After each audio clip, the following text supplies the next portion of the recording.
stand. Ready? Begin.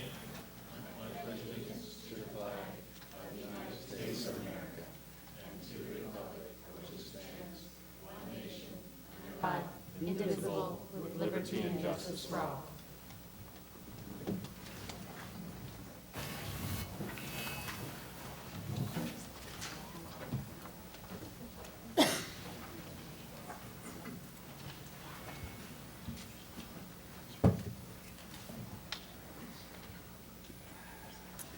We do have Spanish translation available this evening. Tenemos traducción en español. Aquí tenemos a la señora Noemi Vázquez. Si alguien necesita, tenemos audífonos disponibles. Gracias. And we also have headsets available for the hearing impaired. And please indicate if you would like any.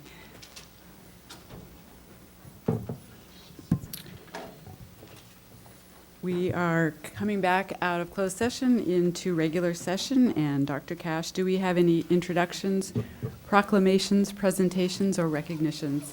Absolutely.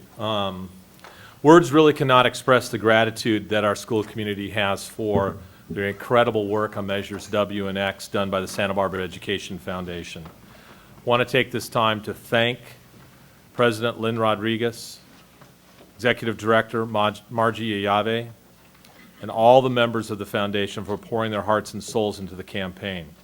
It was heartbreaking that while we had a significant majority of voters support the Parcel campaigns, we barely missed the supermajority needed to pass the measures. It's time for us to, all of us in the district, to take time and say thank you very much for all of your hard work. It was much appreciated, and I know as the superintendent that your goodwill and your good heart meant a lot to the children in classrooms in all of our schools. So thank you very much for all your hard work.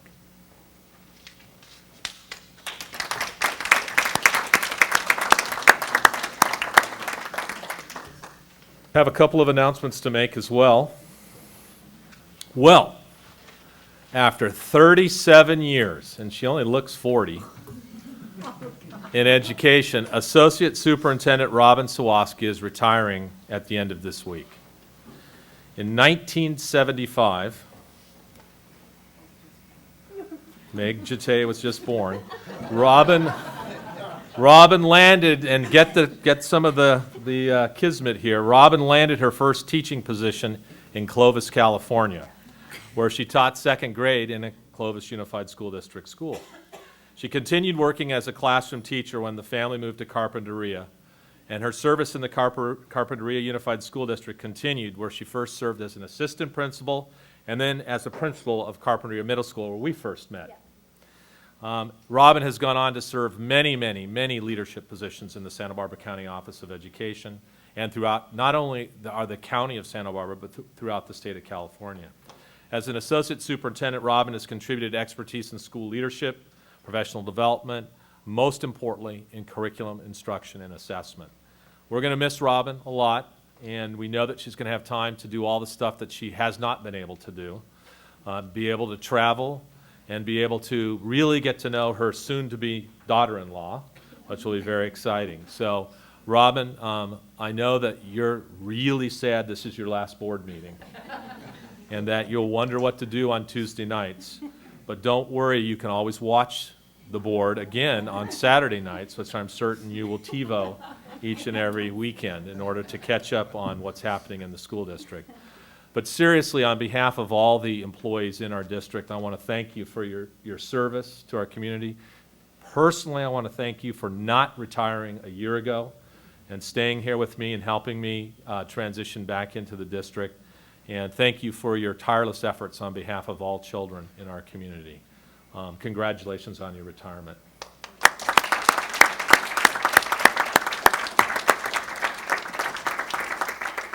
And on behalf of the board and the superintendent's office, we have a small gift for you. Oh, that's So, beautiful.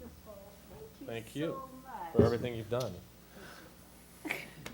I'll get to hug you tomorrow night at the... Mrs. Zawaski, yes, we do have tomorrow evening a chance to celebrate in a more robust fashion, but I would also just like to say it's really been an honor to work with you and to work with someone with so much professionalism, such a good head on their shoulders, so steady, conscientious, and with such a passion for education. And it's really been a pleasure to work with you. And the board actually has a small gift for you as well. Yeah. Oh my goodness. Oh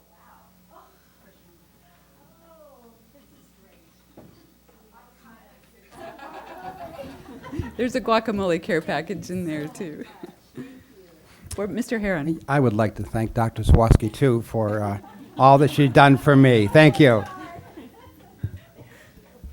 Yeah, I'll chime in because you helped me so much coming on as a new board member. It seems like forever ago, but it was only 6 years ago, and I was so inexperienced and so naive, and we started right off with so much drama, and you really were a rock through that, and so helpful, and helped me, and I know helped other board members and the district as a whole, just guiding us through. You are a voice of reason when parents and the public are very upset and distressed. You're so good at calming everybody down. I've appreciated that so much over the years. Thank you. We're going to miss that.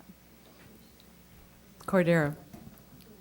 Well, I think, yeah, we all want to take our turn to express what Robin has meant to all of us. I just want to say, I think you personify grace. You have just been such a voice of reason, such I've seen you have to move from one position to another when we collapsed positions and loaded things onto your plate that we wondered whether it was humanly possible for one individual to manage. And we said, well, it's Robin. She'll do it. And you accepted all of that with such grace. And as Ms. Parker alluded to, we have been through, some wild times in this district during the time that you've been here. And as with everything else, you handled it with, such professionalism.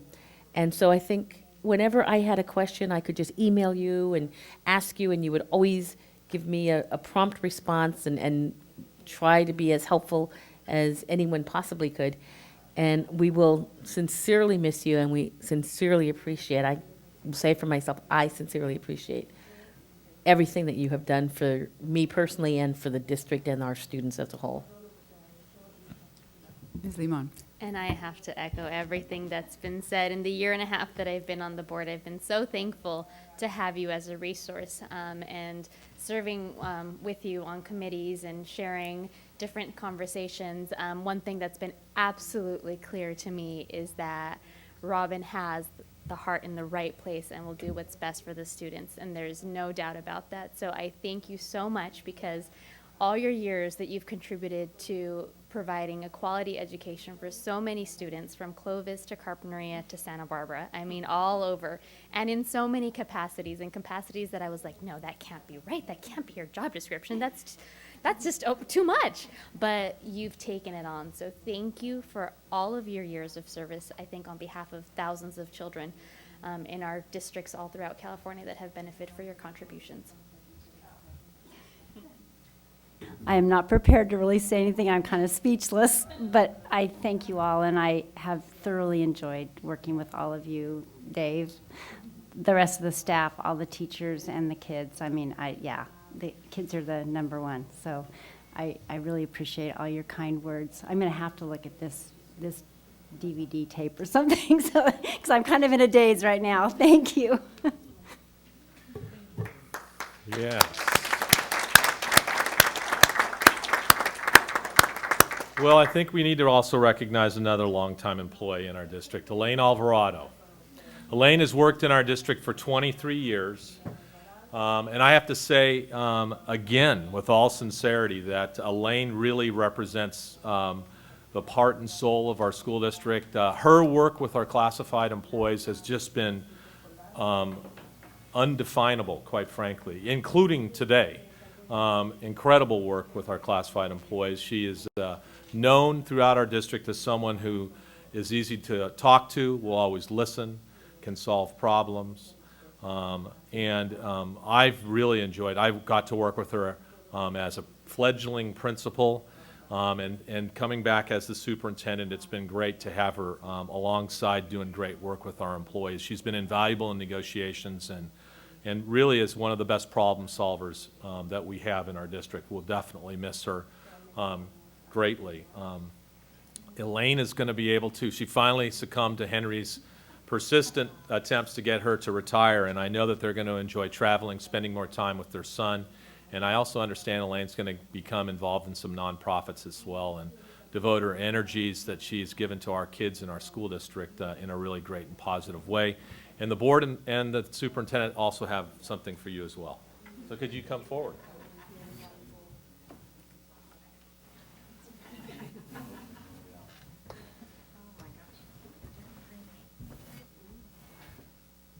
Thank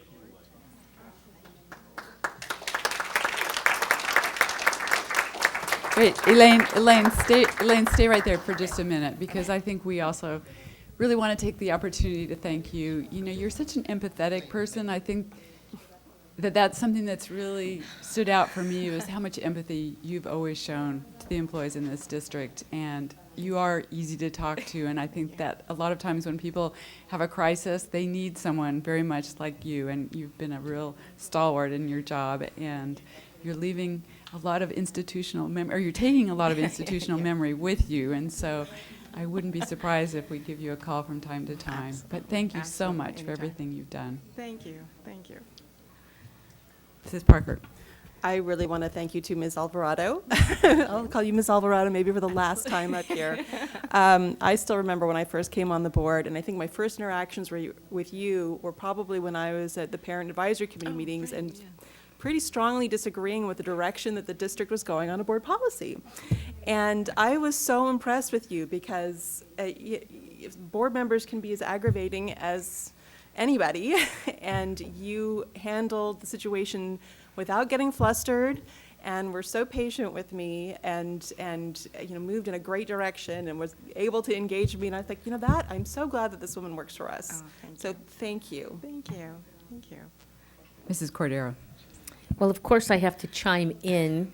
We're Cuata sisters, so we are, we share the fact that we are both identical twins, and we have our birthdays very close to each other, and yes, and I mean, you have just been such a friend in this district always, but even beyond that, I want to just echo what others have said.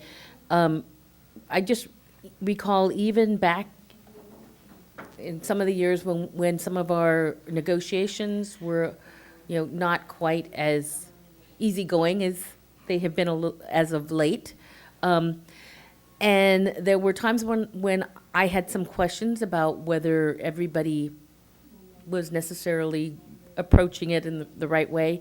You were always the voice of reason, always the voice of calm, and you just brought such, I think the word has been said, compassion, empathy to the process, that I kept thinking, there can't be anybody sitting on the other side of the table who doesn't believe her. Because it was clear that you were just so concerned about making sure that everybody got a fair deal. So I will miss you. I'm kind of in denial. I don't really believe that you're going to be gone. I don't want to accept that. But I hope you have lots of fun. Thank you. Thank you very much. Yeah, just quickly, you know, you read today in the papers all the troubles people are having with unions and non-union, and I've been on this board now almost 4 years, and we don't have those. We have really, really good relations. It's a good situation, and you're a great part of that. And so I think you've made our lives a lot easier by being able to help in that process. But we have good relationships with our unions, and we don't always agree, but everybody seems to negotiate in good faith, and you've been an integral part of that, so I appreciate it very much. Thank you. Thank you so much. Again, those are wonderful things to hear, and I've been here for 23 years, and I really do feel this has been a job that I've represented the district very well, and the employees, and it means a lot to me. And this has been my career, so I've enjoyed every minute of it, the rough times and the good times, and I always think it's about fairness to employees and what we do for employees, and it's always been about what we do for kids. And so when you bring that into perspective, that's how I think we've always been successful in the negotiations. So very proud to be a district employee and all the years that I gave here. So thank you. This has just been wonderful to hear. Thank you so much. And Elaine, before you go, I'll just chime in really quickly, and I just, no, I want to thank you also, because it's very hard to be one of the individuals at the negotiating table, and you have done it for a number of years. And it's always about trying to identify the areas that would best serve our students, and it's very difficult conversations, and I think you have a very good and needed skill set that, as Mr. Herron has alluded to, is sometimes actually missing from the discourse. And I look forward to seeing you use that skill set to continue to serve our students in different excited, capacities. yeah. So thank you. Thank you again. Thank you very much.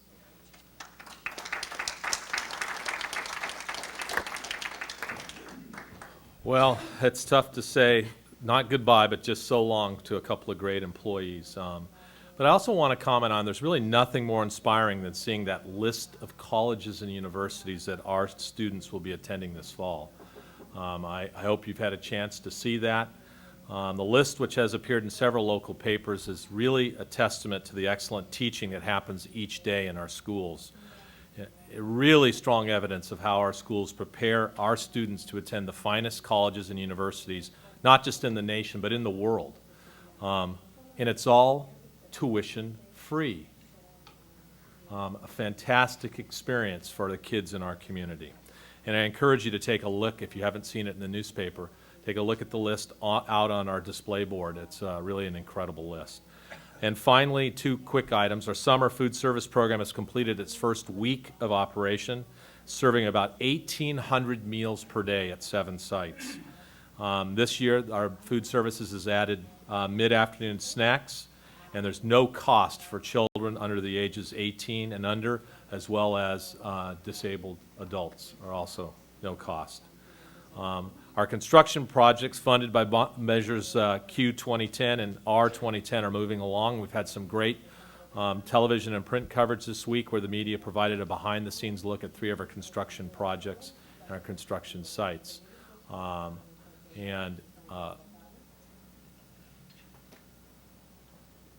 Sorry.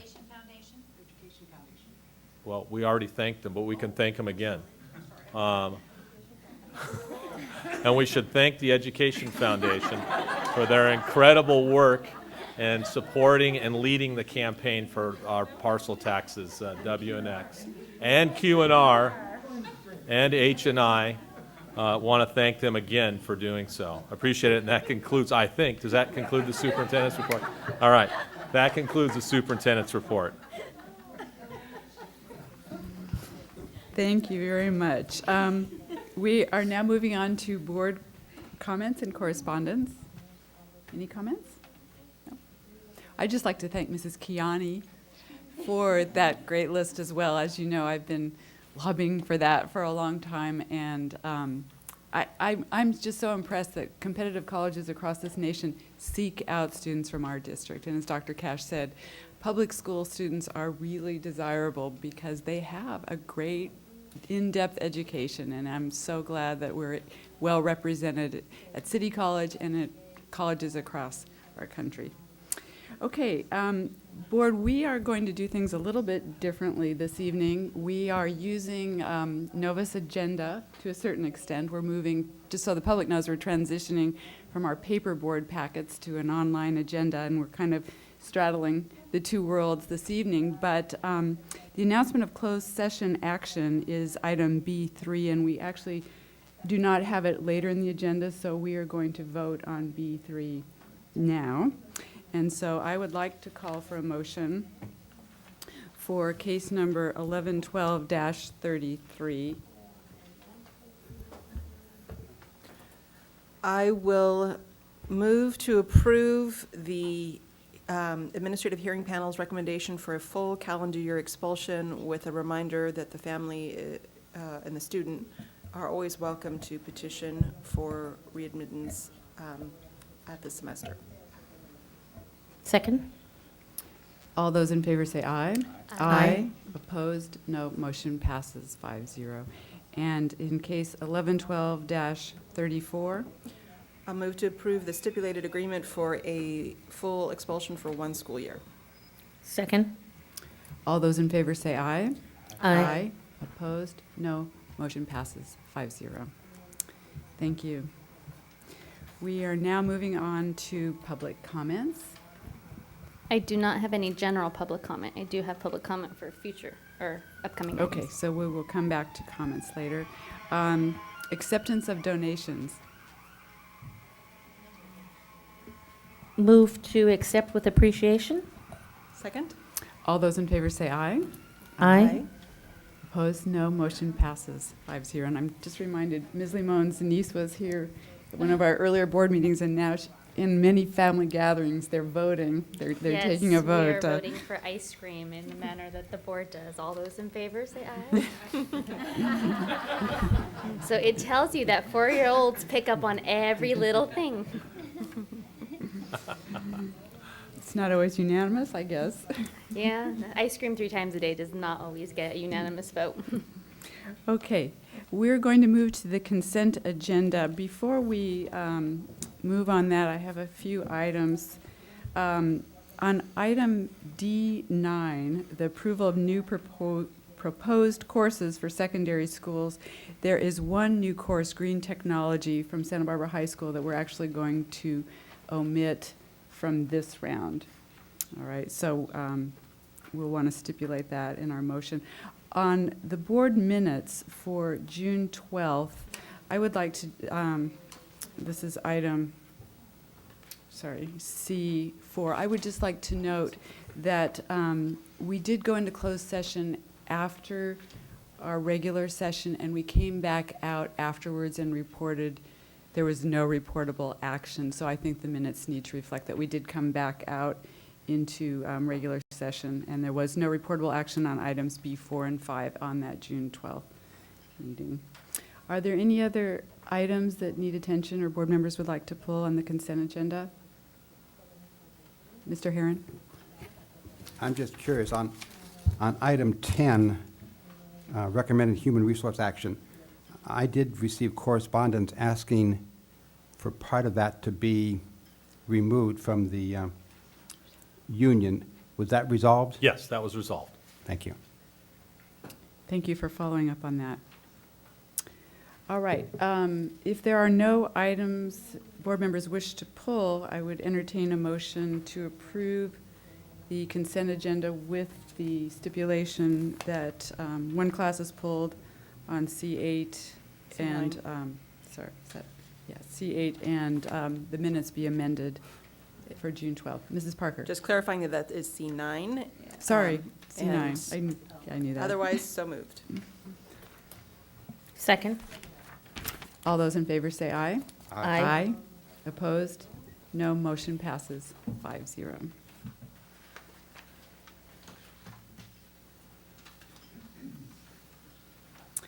Very well. That takes us to our action agenda. And at this time, I am going to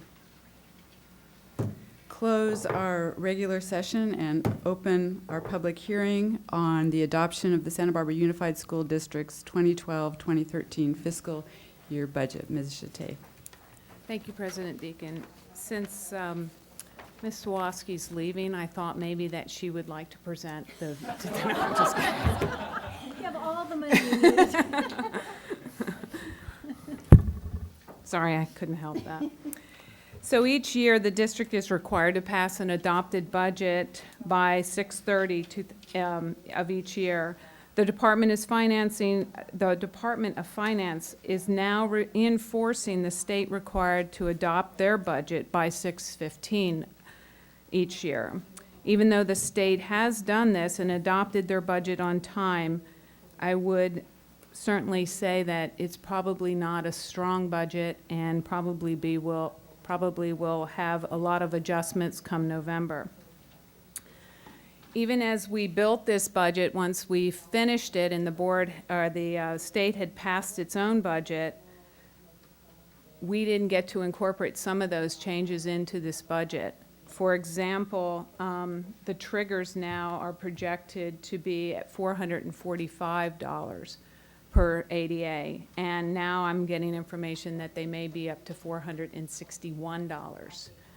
So the minute you finish a budget, it's obsolete. Another thing that has changed to our benefit, I'm sorry. Could you, Ms. Shate, could you repeat that? You said the trigger is now, it's gone from 441 to 445. Okay. With a possibility of it going to 461. okay. But that has not been decided upon yet. Thank Good you. news is that the enrollment of the district is up, and Mr. Sumner and I are watching those numbers very closely on a weekly basis, and the more the enrollments come in, we'll be checking them even closer.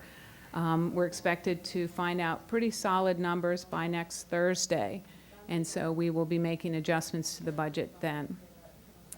Another good thing in this budget is they've put the weighted student funding on hold, which is good news for the Santa Barbara School District. So I'd like to go on and present this budget to you for the adoption of the 2012-13 fiscal year budget. As usual, we follow the SSC's, the School Services of California's, but their assumptions, so we follow their COLA of 3.24%, and which is offsetted by 22.275 deficit.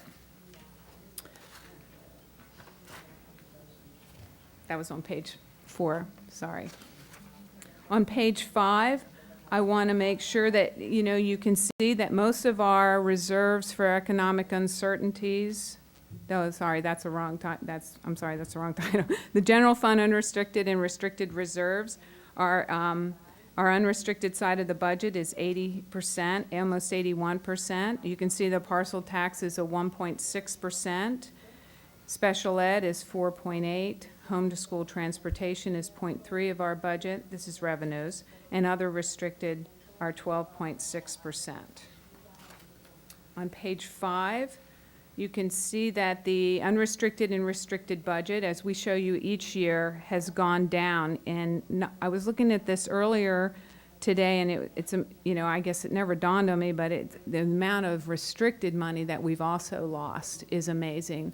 And it really shows in this slide, or this chart, this graph. Our projections here, as I noted before, we believe those projections will go up by first interim, partially due to TK. On page 7, I want to note that our loss for anyone who doesn't come to school is $3.37, which has gone down because our revenue has gone down, and so are our expenses. So the amount of money that we educate the kids is also going down. And I think you meant 3237. What did I say? 3. 3? Yeah. 32, 37, sorry. Another bit of good news is that on page 8 is our lottery is up. And that, as you can see, on 2013 is a big difference between 11 and 12. So that's good news for the district. Although we should keep that in perspective, right? Because the lottery money is still It's very minimal. minimal. Yes. On page 9, as you can see, that 82% of our budget is employment, and as far as certificated, management, classified, and employee benefits, which is really no different than any kind of private industry. Our unrestricted general fund is pretty much the same percentage. On page 11, this is our general fund expenditures by function, which tells you how we spend our money on what is being serviced. And as you can see, with the direct instruction is 57% of our budget goes directly to the students. Then there's a lot of supporting information or instructional services is 13%, which totals about 71% of our budget goes to the kids. On page 12, it just talks about our contributions, and no surprise here that special ed is one of our largest contributions. That's basically due to the states and the federal government not supporting special ed in funding. We get about $5 million in funding between the state and the federal government for special ed.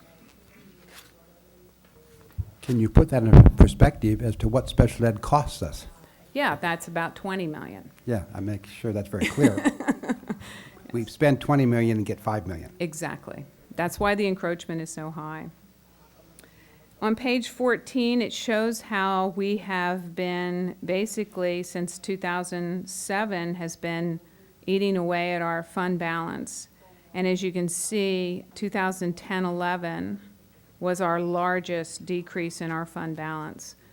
But we're going in the right direction, and that's really a great slide right here to show you that we are trying to make a very strong effort to go in the right direction, and that's getting us above the bar, and that's really important to maintain.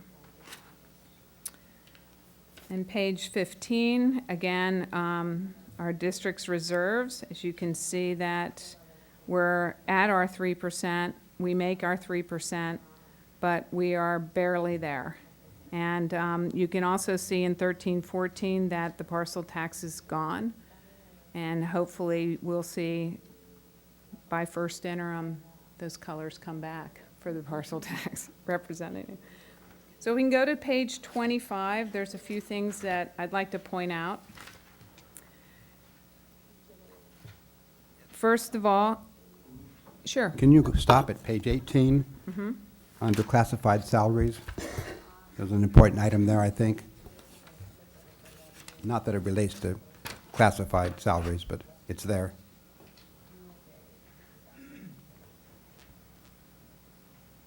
Yes, this is on the, page 18 is the multi-year projections. So can we discuss that when we get to the multi-year projections? I just wanted to point out the one sentence. In 2013-14, there's a need for additional cuts of approximately $2 million in order for the district to make its 3% reserve. Just a pure statement, it's there. I Yeah, wanted to make sure. it was going to be mentioned when we got to the multi-year. I understand, but it's there and we passed it. Okay. Yeah. So on page 25, we're still on the current budget, which is 2012-13. And in column D, you can see that on the unrestricted revenue limit, sources are decreased. And this is where I showed the trigger cuts. Because whatever we're going to get in state aid, the state of California intends to take. So I just wanted to point that out. Also in column E, down on other local revenue, you'll see a big difference between 11-12 and 12-13. And I just wanted to make it clear that this is the adopted budget. We don't know how our year end is going to close, how we have restricted funds left over, or we have not budgeted. Also, we have not budgeted some of the donation accounts that come in, and that usually comes in with promissory notes around August and September. So until we get the promissory notes that they will participate for that amount of funding, we don't put them in our budget. So you'll see an increase. You'll see this come up to probably roughly around $4 million at first interim. Then on column F, down on the certificated salaries, I wanted to note that this is where we put the furloughs in. You can see it's a pretty huge difference between 11-12 and 12-13. So you see 7 furloughs for certificated, and also the employees that are not coming back due to attrition, resignations, and retirements. So that's where those are. Page 26, column D, first line, our net increase or decrease in the fund balance. As you can see, we're still deficit spending, but not at the level we anticipate prior. So we are working on that. And on column D, on the ending fund balance, which is 3.2 million. Just wanted to point out that we do make our 3% reserve with $1,900 to spare. So we're watching that very closely also. On page 28, this will be the last thing that I point out on the adopted budget. A lot of board members always ask me, well, where is our state aid? And I have to show them that in the column D, on the very first line, you'll see a big 0 there. And that is because the triggers. That's where we would have 5.5 million in state aid, but we're not going to get it if the triggers are pulled, so I just took it out of the revenue. So that's why you see 0. And just to clarify, if the measures don't pass in November and the triggers happen. Yes. I have to assume that they're not going to pass. I'm half full. No, I'm half empty. You're half empty, I'm half full, but I'm also half smart, and that is, we can't make those kinds of cuts at any time other than now. And so we have to prepare for the worst-case scenario and hope for the best. Be nice when we don't have to say that, but we do. Okay, so now I'm on page 175 in the multi-year projections. So on column C and column D, I'll go through these years together. It represents, the ADA is the first line, and we are we up? Well, they have their board packets. So we've updated by the COLA and by the base revenue limit, and then we have also increased by ADA. So column down by, you want to share? 175.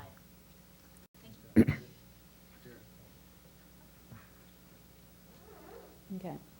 So now we're on column C. Mr. Hayden, could you enlarge that a little bit, if it's possible?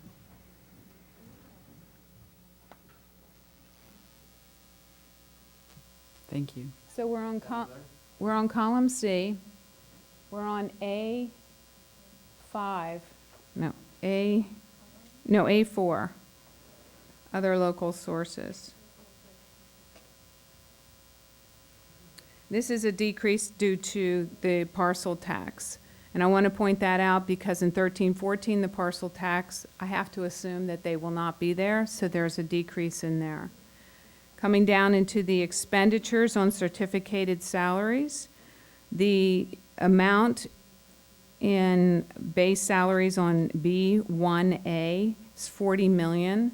That is carried over from the year before. So therefore, it has the 7 furlough days because I have to assume the trigger cuts are ongoing if they don't pass.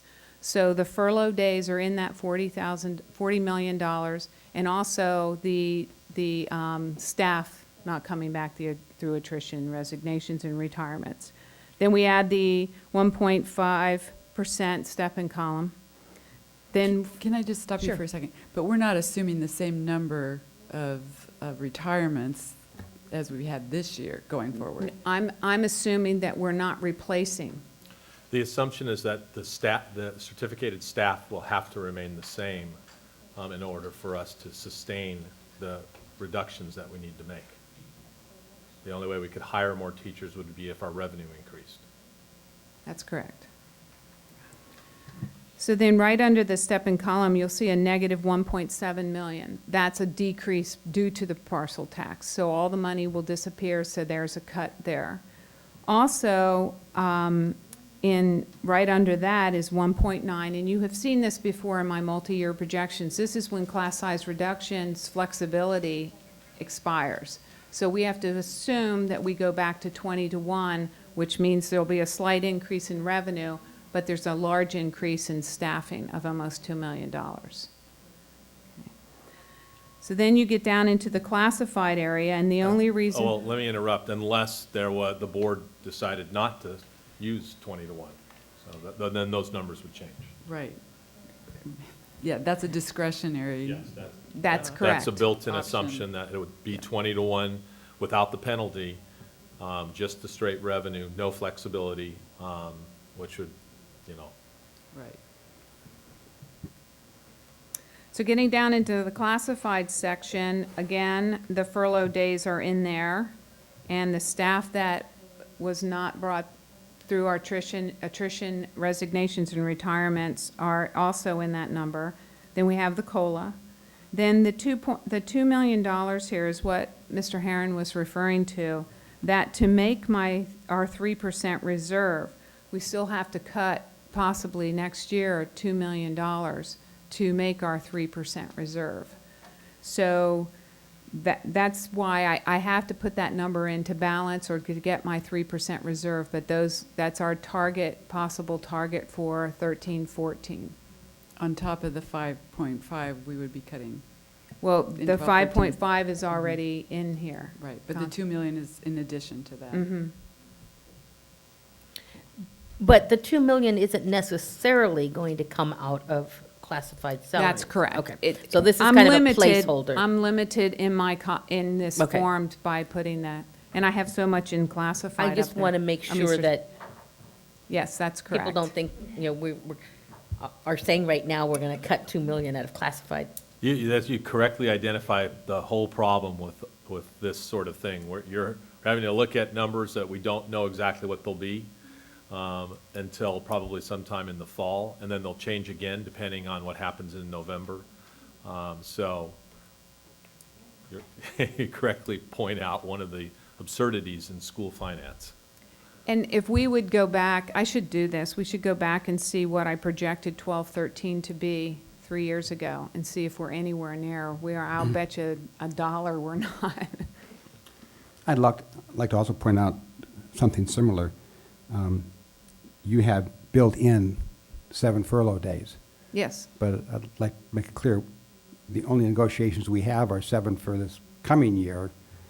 We haven't had negotiations for 13-14. no. You've put it in there because, to make the numbers, but I don't want anybody to have the impression that we've already, it's a given, there'll be 7 furlough days. I mean, No, it's that's the just like- negotiations. That's correct. It's just like any of the assumptions that the tax initiative won't pass or the tax initiative will pass. I have to assume the worst-case scenario. So I assume that if we have if the triggers are ongoing, then the furloughs would be ongoing. But that's just my assumption. I had nothing else to base it on.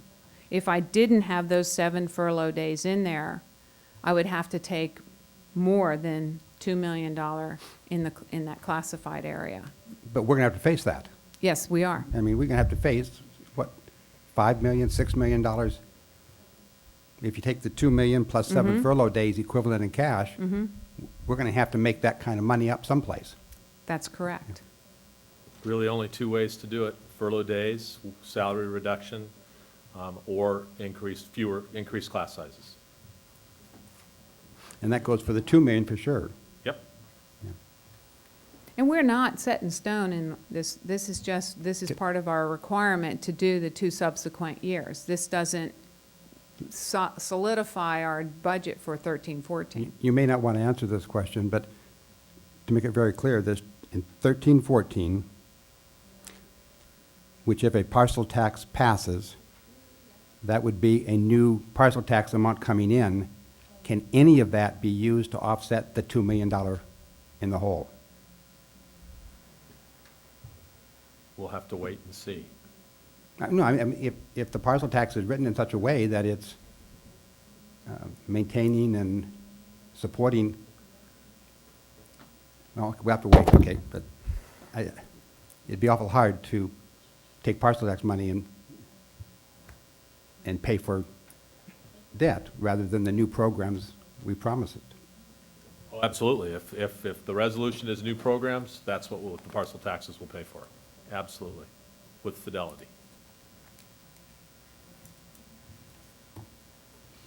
Okay, on to 177.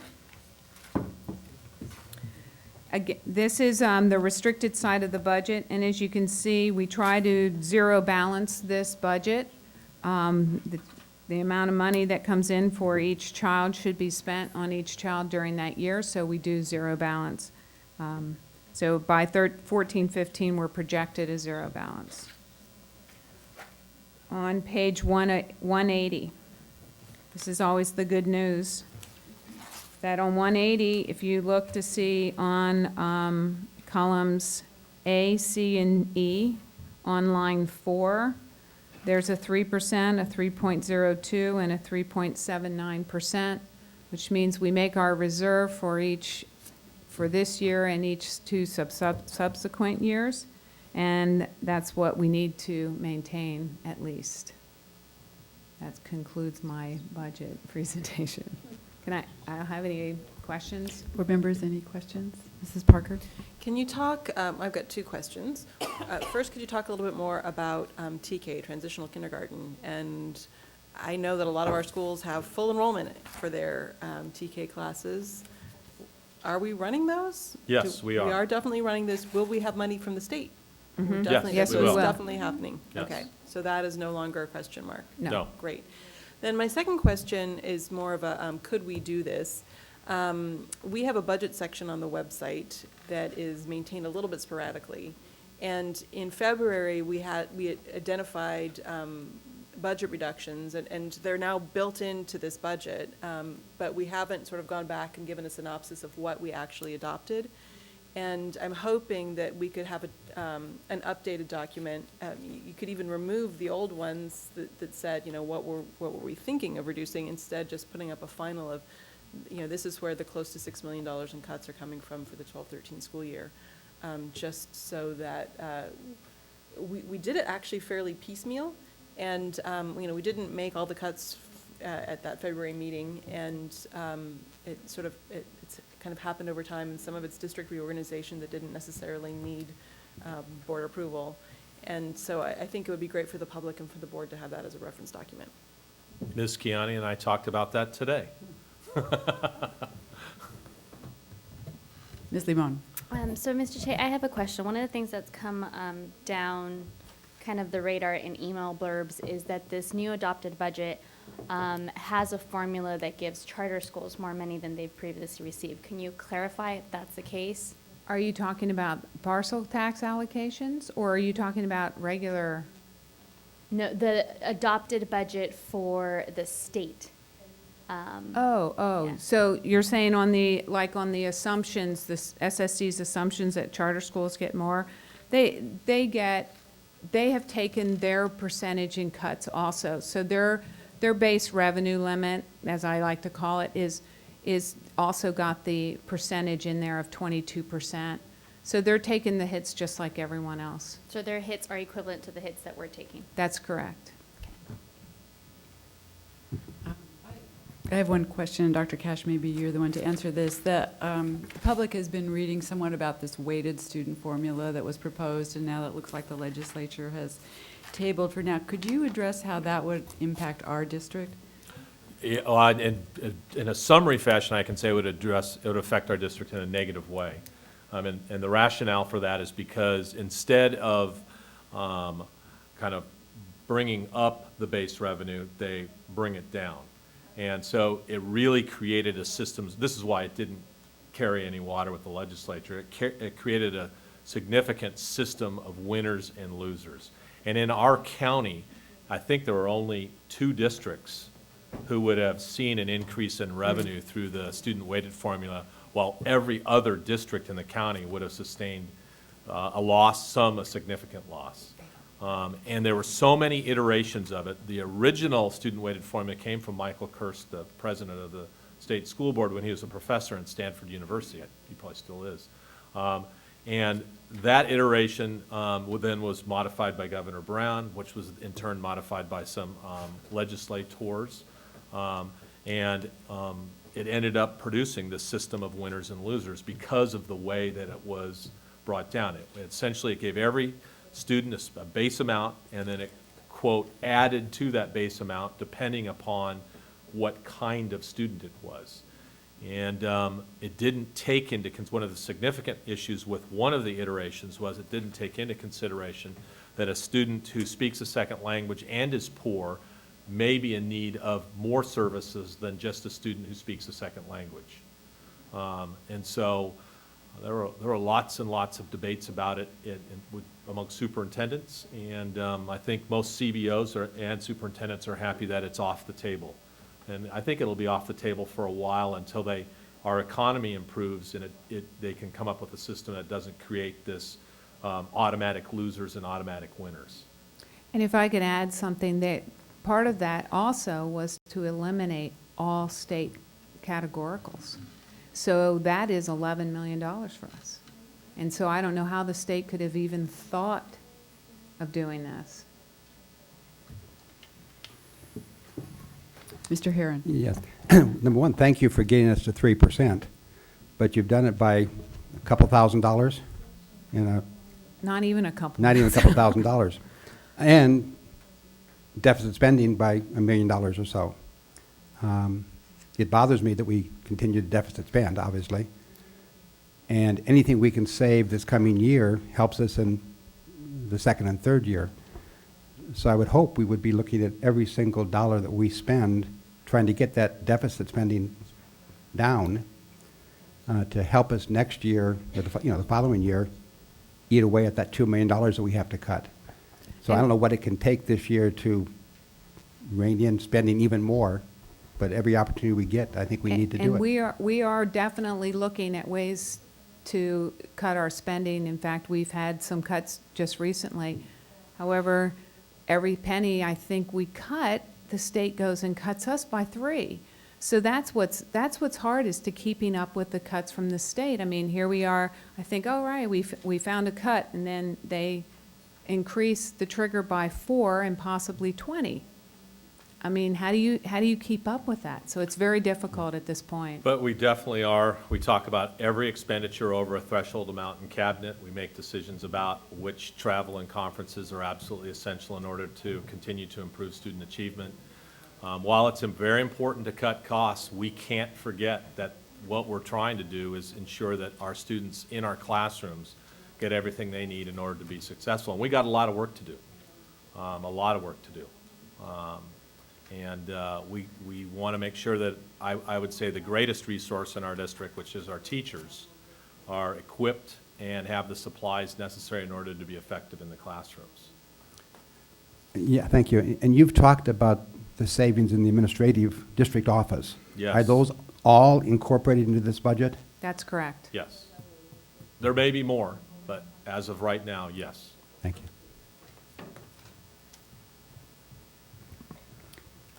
Thank you. And, when I talk to people about this, and they ask what we're doing, I say, well, we're down to 1 electrician and 1 plumber for the whole district. Is One that right? painter, one I mean, painter. One painter.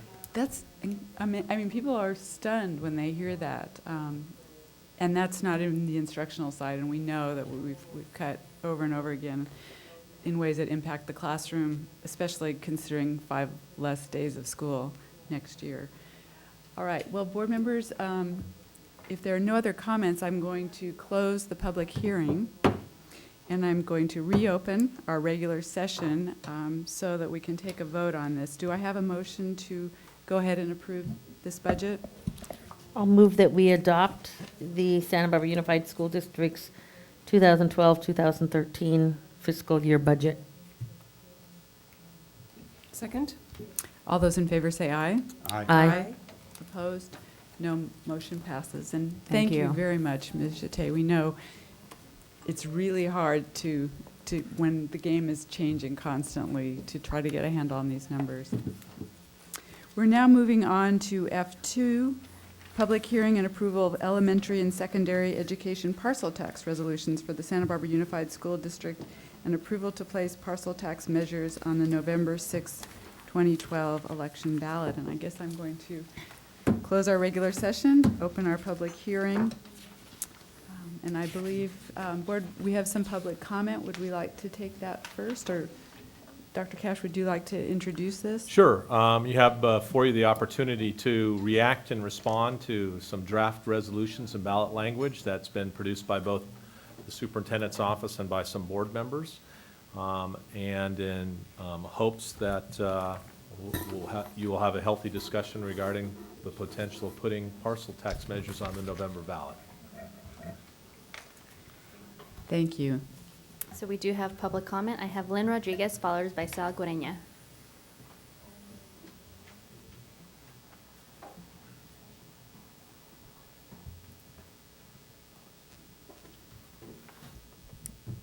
Madam President, members of the board, Dr. Cash and staff. I'm sorry that I missed the last couple of board meetings, so I wasn't here for the discussion that you've had leading up to this point as far as what you want to do now with the resolution. But I just wanted to say on behalf of the Education Foundation, who have run the last campaigns all successfully until this last one, first of all, we are very, very grateful to the public who voted. We got such a so close to the 2/3. So I really believe the voters have spoken, and they have said that they are very supportive of our schools and supportive of the programs that we want to continue and enhance and expand upon in our district. So we have taken action as a board to, if asked, to run the campaign for the next parcel tax measures in November, and we're really all here just to support you moving forward with whatever it is that you decide to do, but hopefully the higher possible amount that you can come to, and the one that you have in there now, to me, is certainly better than going back to the H&I level. So really appreciate all your support, and we're here to keep moving forward. So thank you. Thank you, Ms. Rodriguez. Sal Gareña, followed by Margie Yavi.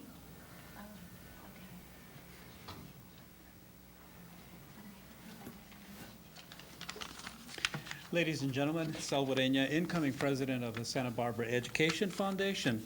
I would like for the school board and for the public to know that the Santa Barbara Ed Foundation stands at the ready to again lead a campaign for the passage of new parcel tax measures if you so decide to do that tonight. We were close in June, but we weren't close enough. And so if you do vote in favor of that, we will redouble our efforts for victory in November.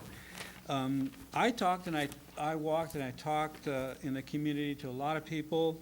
I was out canvassing and phone banking, as you know, and it was an encouragement for me to talk to a lot of folks from different political persuasions, people who felt that parcel taxes were the way to go for local control for our local public schools.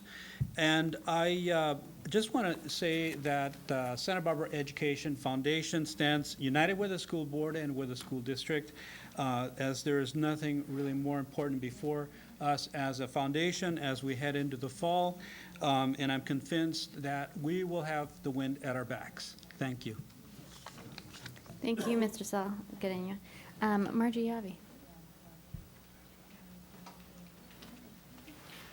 Hi, nice to see you guys again. I'm Margie Yavi, the Executive Director for Santa Barbara Education Foundation.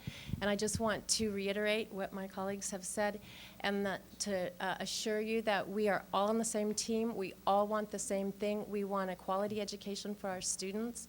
And we support you. We're ready to go tomorrow morning and pass these measures, whatever they look like. Thank you. Thank you. This concludes public comment.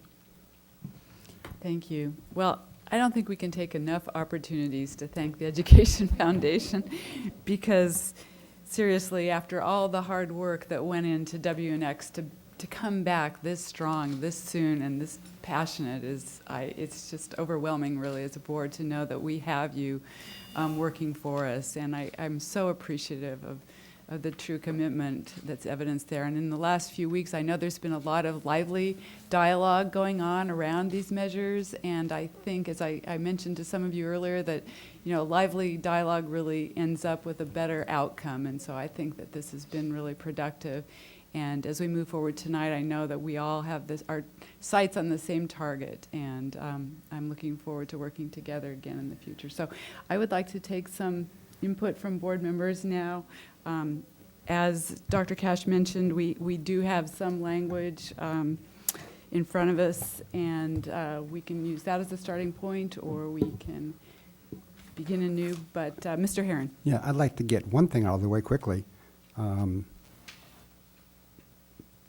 As I indicated at the last meeting, although it didn't come out this way in some of the press, I'm in favor of moving forward with a parcel tax on the ballot. And if we can get that discussion out of the way easily, then we can go on to other issues. But I'd like to make it very clear that that's been my position from day one. I got a lot of people thanking me for opposing it, but I didn't. Well, thank you for that, and I think that sets a nice platform for us to start out with, consensus here about that we do need to move forward, but board members, why don't you go ahead, Mrs. Parker? Well, I hope that we can get to the language as quickly as possible, since all of us agree that there should be language on the ballot. We do need to have some discussion around the amount, and maybe we need to get that taken care of right off the bat. One thing I wanted to say was I so appreciated how many members of the public were so enthusiastic, first of all, about W and X, about the amounts for W and X, and have been so passionate about the fact that they feel that the community would support the same amount again. I think it's fantastic. It's really been reaffirming. And I absolutely agree that in the June election, that it was voter turnout that ended up damaging our campaign. Just to the extent that we just barely missed it. I did, because there was so much feedback that members of the public wanted to keep it the same, and I have to say that you all know that we also got feedback that we should lower it. I wanted to take a look at what has happened in other districts in the past, with districts that almost passed their parcel taxes. If they went back out for the same amount, how often was that successful?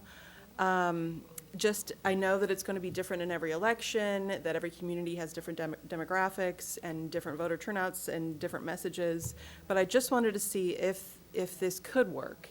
And what I found in looking at parcel tax measures is that it's very rare for a school district to go back out again for the same amount of money. And in fact, in recent years, I could only find 2 school districts that have ever attempted that. And in both cases, they really did it because the first go-around, they almost passed. They were at 66%.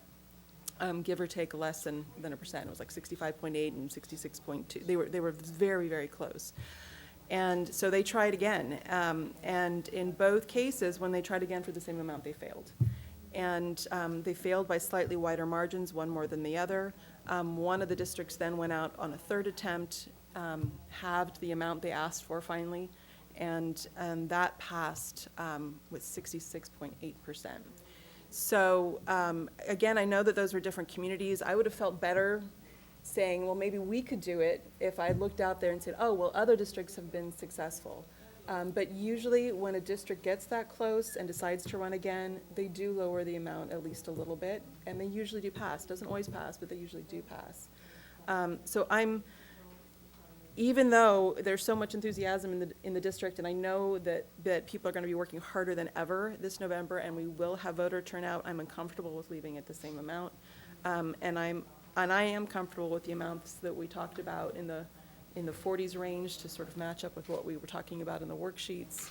And that's where I hope that my fellow board members are willing to pin down some numbers there.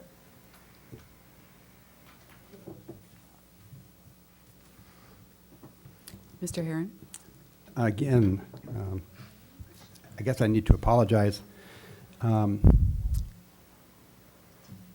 I was hoping, not being a politician, a lot of these things pass because the community is for it, and there's very little opposition.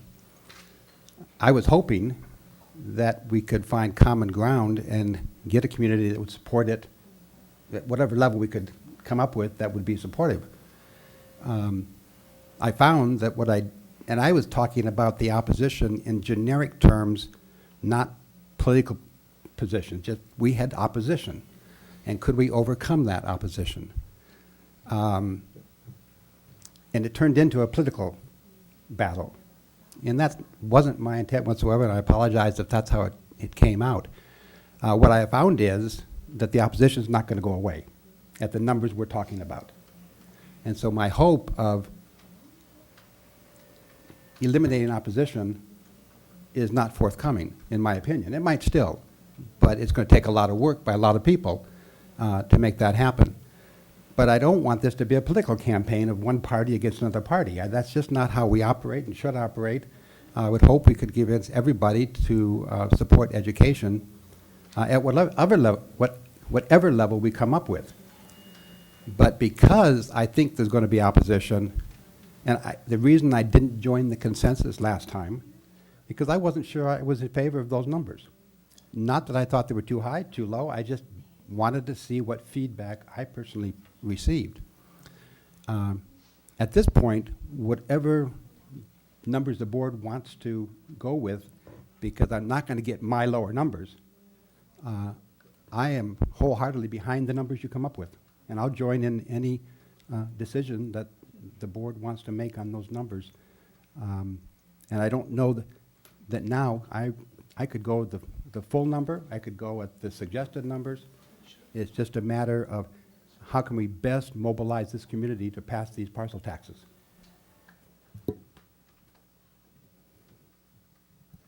Mrs. Cordero?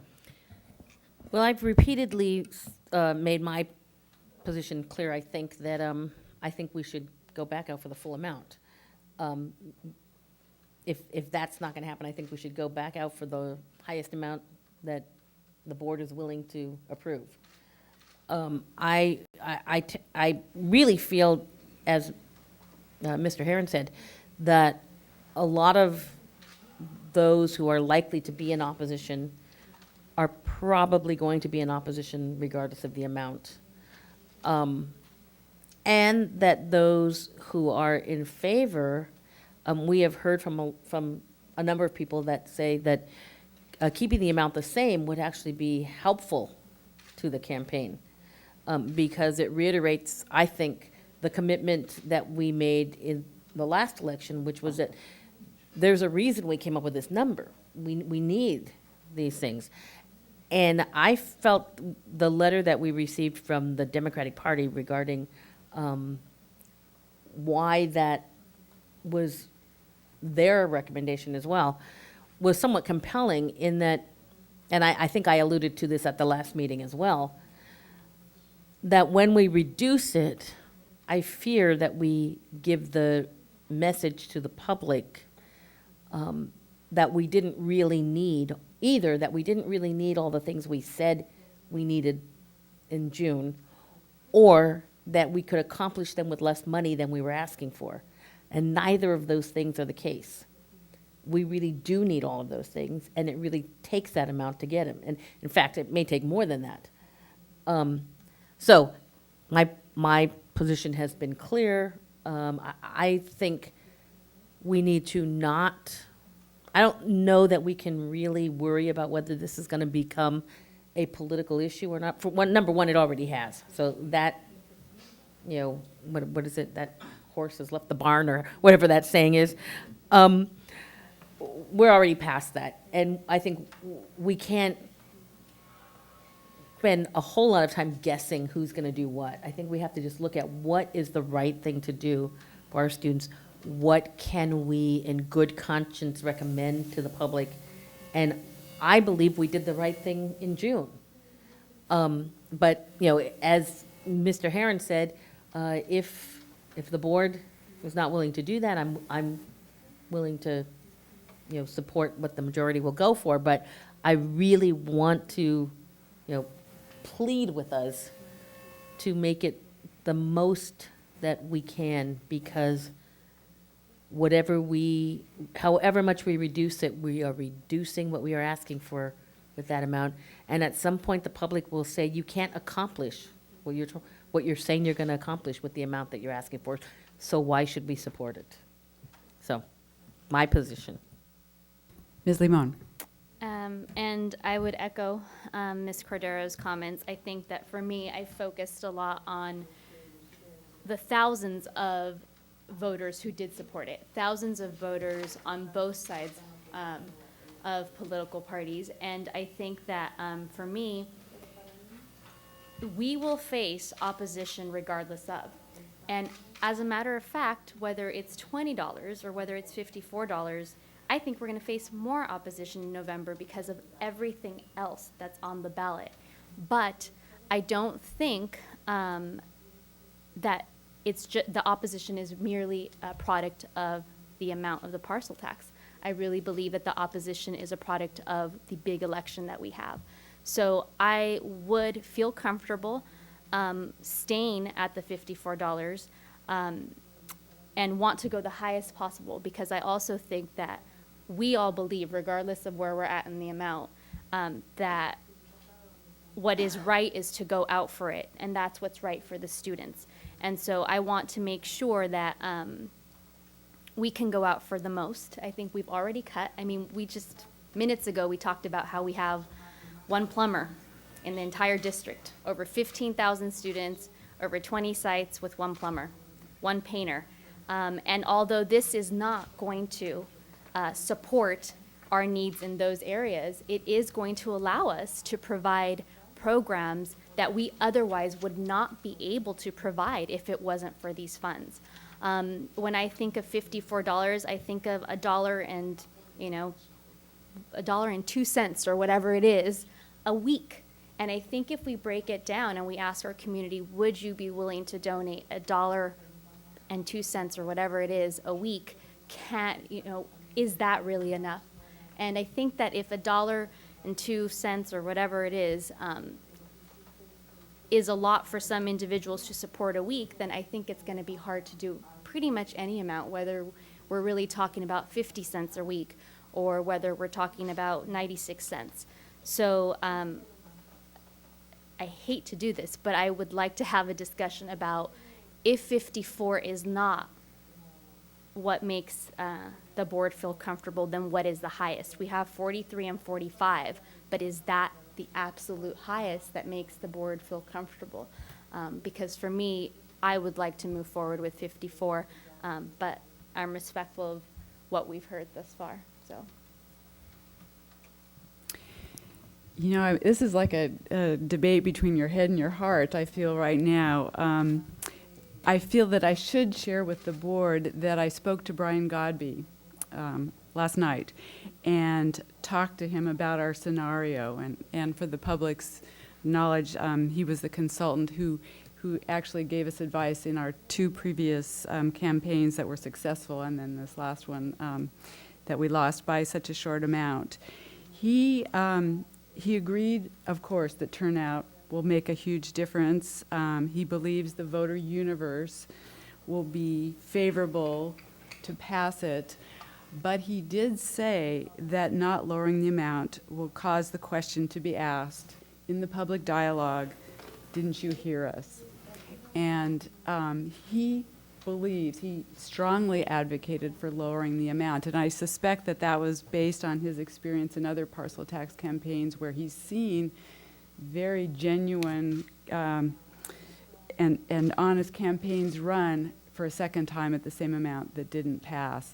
And he was actually involved in a few of the campaigns where they came back and halved the amount and won, so he's coming from that perspective.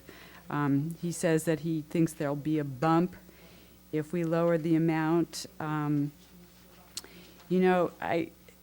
This is really hard for me because I came in here thinking, okay, we're going to have to compromise at some point, and having it follow the heels of the budget discussion, I realize how much we truly need. And actually, I know we need to get to the amount quickly, but I also want to make sure that the dialogue is driven by the need and not the amount. I mean, I think that that's what the public needs to hear is, and we know we have unlimited needs, but we can't go there, so we really need to focus on the things that we think are essential, that we don't want to lose, that we had in H&I. We know costs are going to go up in the future, so that we need to budget more for that. In the language that I helped craft that is before you, class size is back in for elementary. We had talked about taking it out last time. Unfortunately, Dr. Cash gave me not some great news about how much we would really need to make a significant dent in class size, especially if we looked at it from K-6 in the elementary. We could potentially target 1 grade or 2 grades, and I know the public cares a lot about class size. Dr. Cash, you want to give us those numbers? Sure. In order to reduce class sizes in our K-3 classes by 1 student, it will cost $15 per parcel in the elementary district. K-6 or K-3. K-3. So if that was part of it, then the cost would be a little bit less than $350,000 for a 1 student reduction in class size.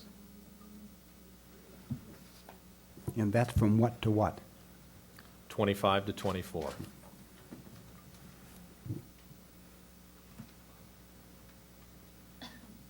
So you can see that we would have to raise the parcel tax significantly, even beyond where we were before, potentially, to get even one less student in a class from K-3. However, we could talk about other ways to look at class size. Mr. Heron? Yeah, I'm just going to say, in the previous documents, which supports what Dr. Cash said, to go to 20 to 1, it would take $70.95 per parcel.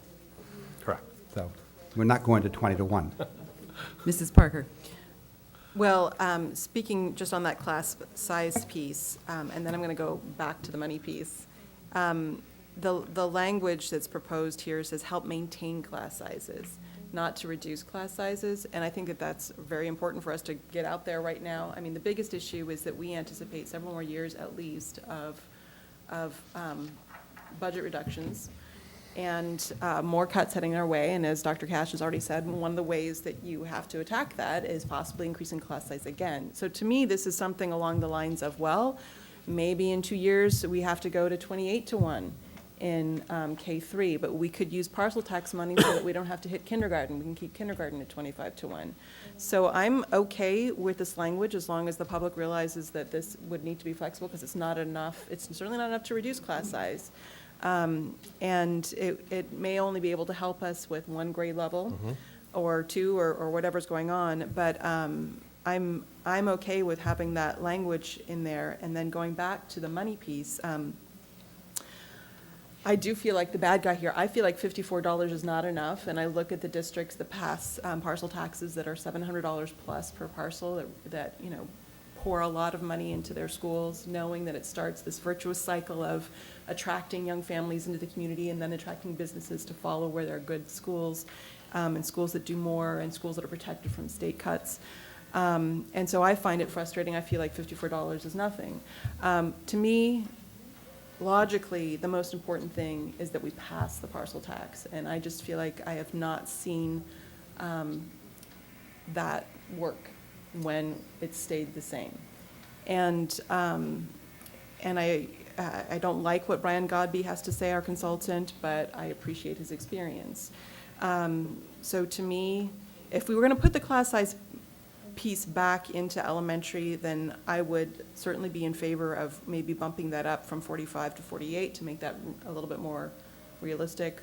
There would be a little bit more money that we could put in that direction. I don't want to put have language in there that's not supported by funding, bottom line. But I do feel that it's important to lower the amount and to stay in the 40s for the elementary schools and for the junior highs and high schools.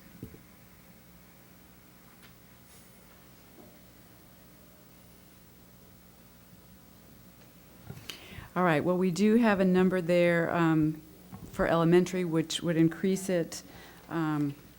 We had talked previously about 45, which would have given us more money for, we had talked about more money for science if we moved from 43 to 45. So Mrs. Parker makes a good point about, and I helped write this, so I should have remembered that we were maintaining class sizes and not increasing them, because we're basically protecting the status quo, and certainly not promising that we would lower them. So I'm certainly willing to go to 48 on that, and so then that takes us to the secondary district, and we have heard from a number of people that that's the area where, it might make sense to have a slightly lower amount than we had in the elementary district. That we talked about keeping it under 100 at one point, and I think Brian Godby was also felt that had a psychological threshold. I mean, he talked a lot about marketing strategies and things that people who need to sell measures like this take into account. And so if we stayed at the 43 there and went to the 48, we're at 91. We're not offering anything more, but we are including, as we had previously, the career technical piece, and we have funding that is built in for that, not as much as we'd like, but it's there, and I think that, that did rank high on the voter surveys, so I absolutely want to keep the vocational career technical piece in there. So could I get some feedback on that? At this new number, 43, that does eliminate class size in ninth grade math. It does, and that's painful, but we know that that was fraught in some ways, that it came with some problems for us, and, we can talk about class size, again about, what the research shows in some areas, although, here we're going in elementary to try to maintain it, but I do think in the younger years that it's probably more beneficial than at the older years, and so I'm willing to forego that. Well, the interesting thing on that is Measure H only pays for $285,000 of ninth grade math, and it's costing us dramatically more than that.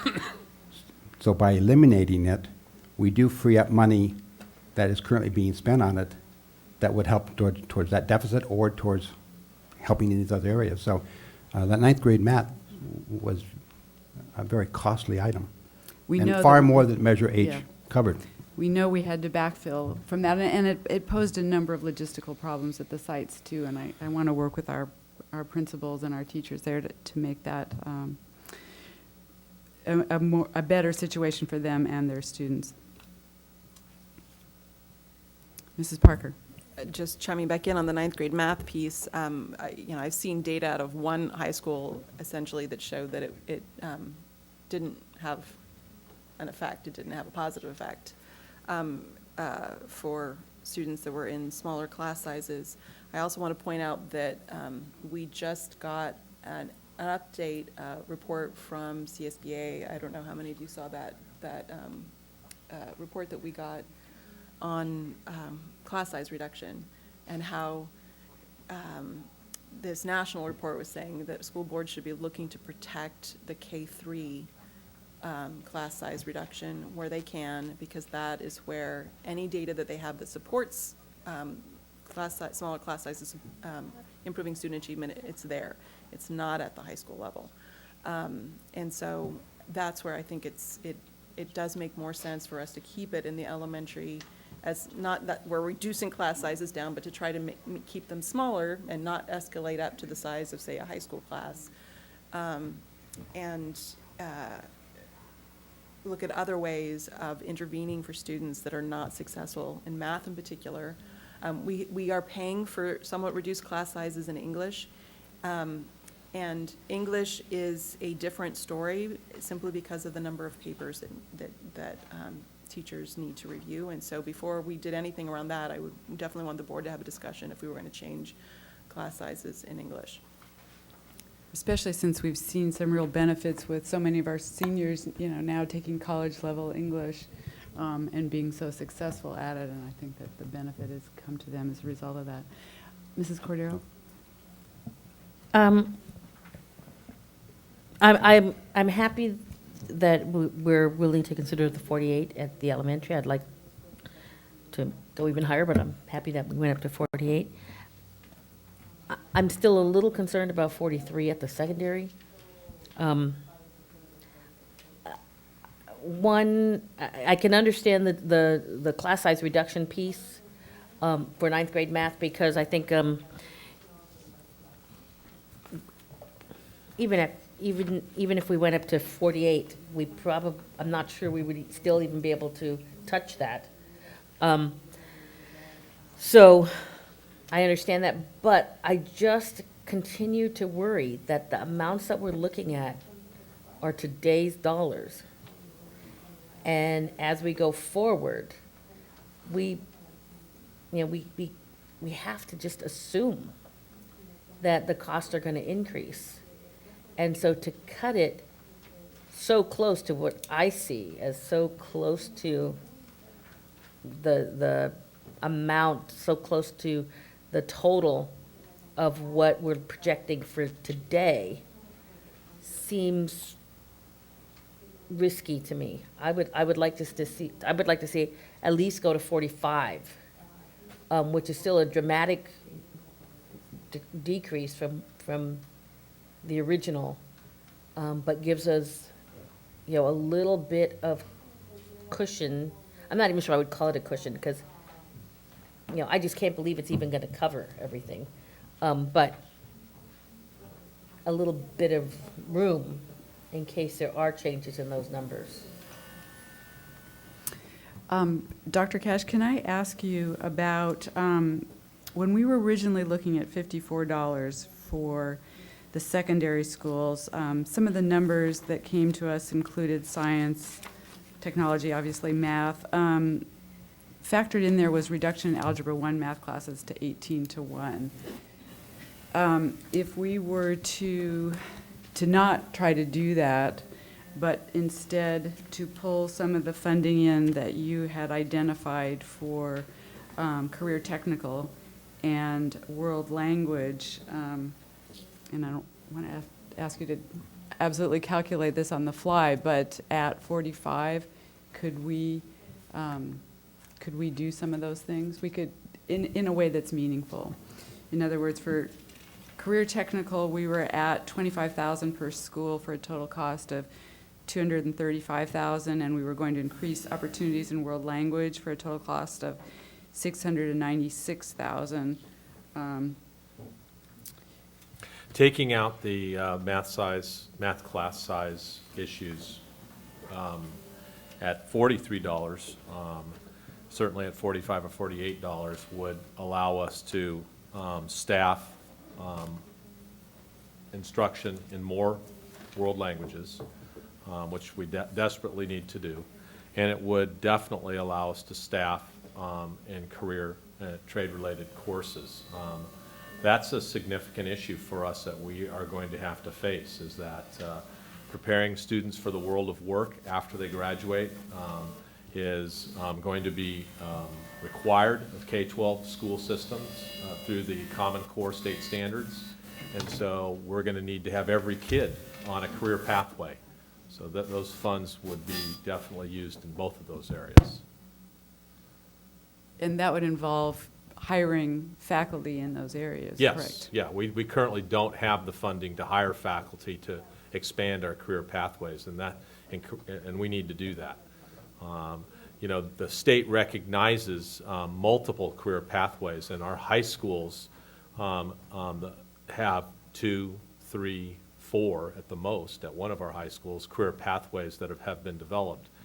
This funding would allow us to develop at least one more career pathway at each of our comprehensive high schools. And I also think, very importantly, it would give us funding to develop a career pathway at La Cuesta and Alta Vista.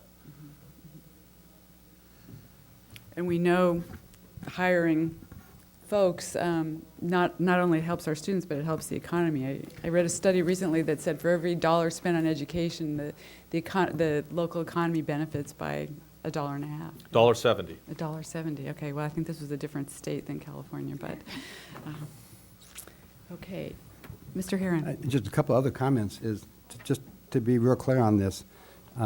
Parcel taxes don't make up any recent cuts particularly. Yeah, It doesn't help us in the past. Keep in mind that right now, Measures H&I bring in about $1.6 million and have for the last 4 years, and we've gotten along with that. But we think it's awful that we're losing that $1.6 million.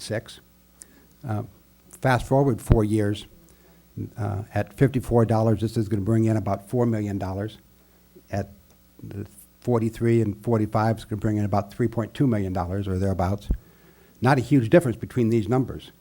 But in 4 years, I don't want anybody to think that, unless there's an economic miracle coming up, we're going to be in any better shape to find $4 million to keep it going on these programs than we are able to find $1.6 million. And I don't see any way to sock away money over the next 4 years so that we don't have to face this issue again. So if anyone thinks that this is a measure that's going to get us back whole and we won't have to go back to the well again in the future for these programs, I think it's wrong.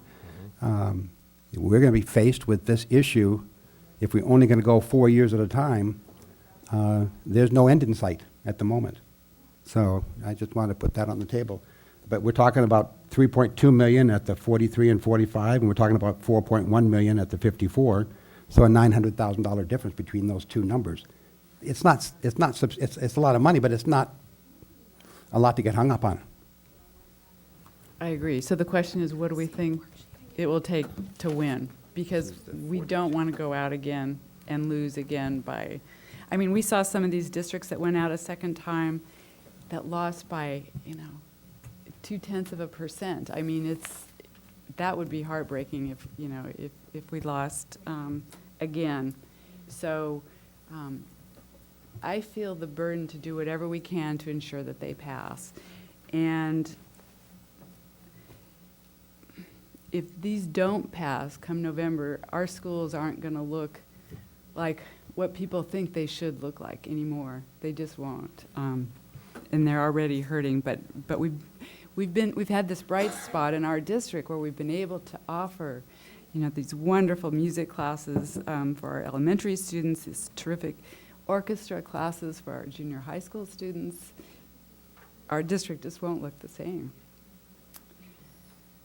So, at any rate, we're at a number again, and I'm trying to steer the discussion back to, what it will fund, because I think that's where we need to make our case. But, maybe we should, I don't know if someone would like to make a motion. Mrs. Cordero.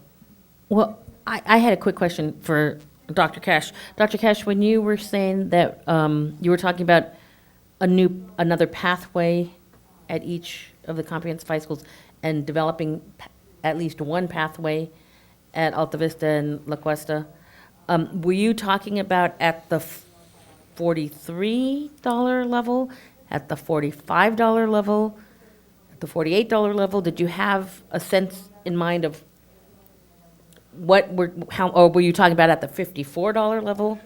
Well, at the $42.46 level, we would be able to start a career pathway by creating a capstone course at each of the comprehensive high schools.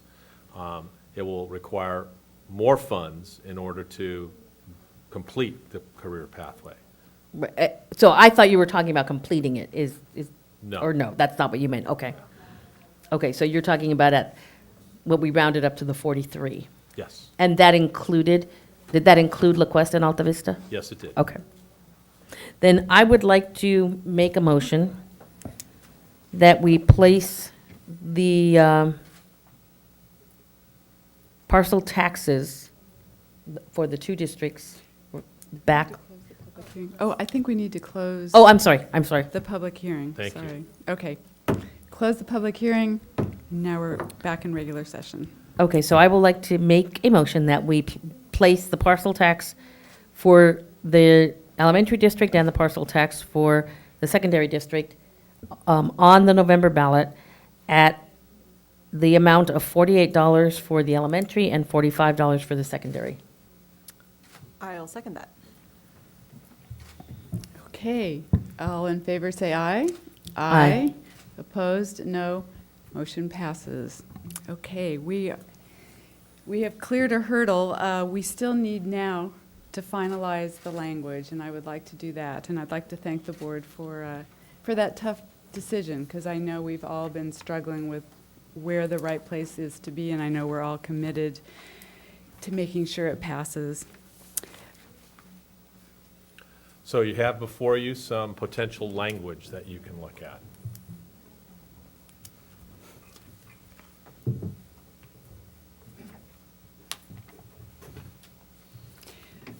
I'm sorry, I can't really read what's up there. Are those the ones from Ms. Deacon and Ms. Parker? Or are Yes. those, So- okay. Is that right? Sorry. The most up-to-date that Craig Price received from Susan D. Okay, okay. Okay. All right. And I would just like to clarify that there were a number of people who helped craft this. Brian Robinson helped get the ball rolling, and I worked with it. Brian Godby took a look at it. Mrs. Parker took a look at it, and because of Brown Act, only 2 board members could talk about it, not in an open session. But since then, I also spoke with our legal counsel, who had a couple of slight modification recommendations. Because of us being two districts, we need clarity in these, and so at some point I'd like to offer those slight modifications up before we get too deep into it. Would you be amenable to hearing those? Okay, so we are now on the secondary one. And I thought this was actually a really good recommendation that came, I believe. Sorry, Ms. D, could I just yes. ask you a quick question? Mhm. Is what's on the screen, because I apologize, I cannot read it. Could you Can you make that? enlarge that? Is that the same as what you sent to us, or are there changes to that? It's the same as what was sent to you, and now I'm going to make a few more Okay, changes. but it's the same as what we have Yes, printed here? Okay, yes. thank you.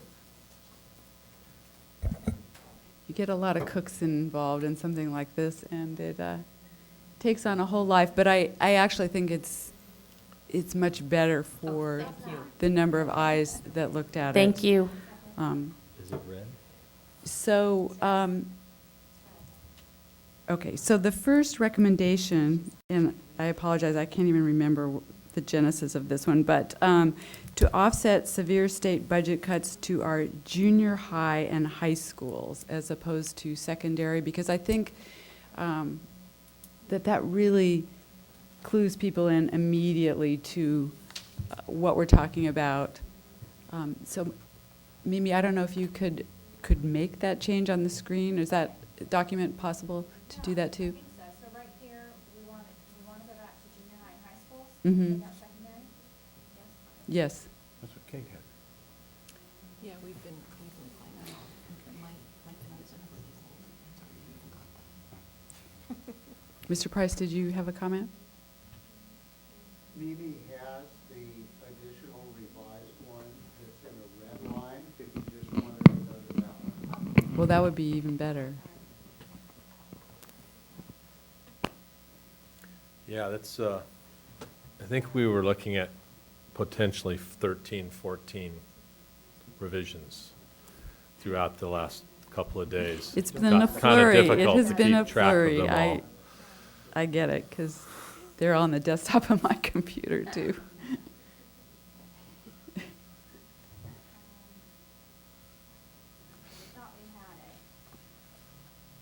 Well, they're minor. Okay, do you want to go ahead and type those in, Mimi? And let me, maybe I can take the time to explain some of this. So Brian Godby and also Brian Robinson felt very strongly about the notion of dedicated local funding. And after looking at a number of the other parcel tax languages and speaking to folks, it felt like the word continue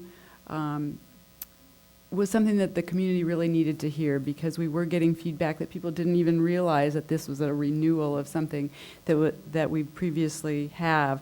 And then the line will otherwise expire just kind of underscores that fact. So that was why that was added. Career skills courses was language that was used to identify the career technical piece. And language that has always tested well is that can't be taken away by the state. And so that was added.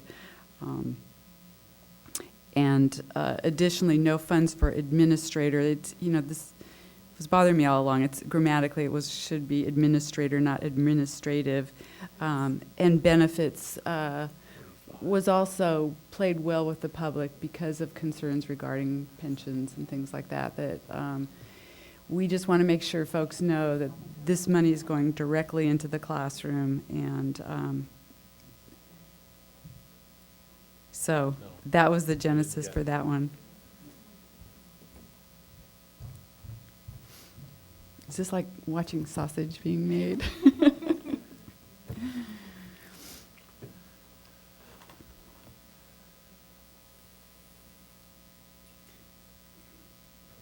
It would be levy and annual.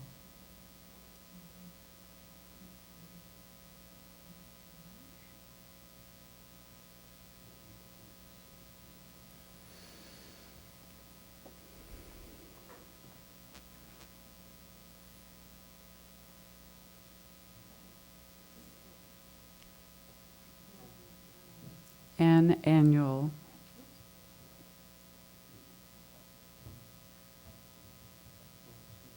And then take out the second annual and the X's.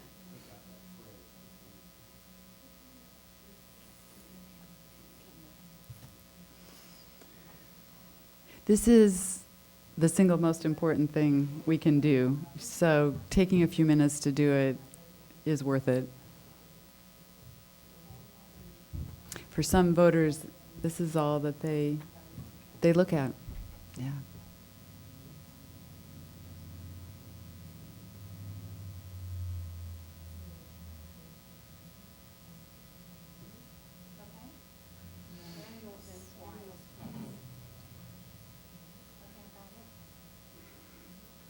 Okay, I'm going to just read from my copy to make sure. To offset severe state budget cuts to our junior high and high schools and continue dedicated local funding that will otherwise expire for math, science, technology, music, arts, foreign language, and theater. I think that comma can come out after theater. There's schools on the second line, first word needs to be lined out. Or don't add it after high.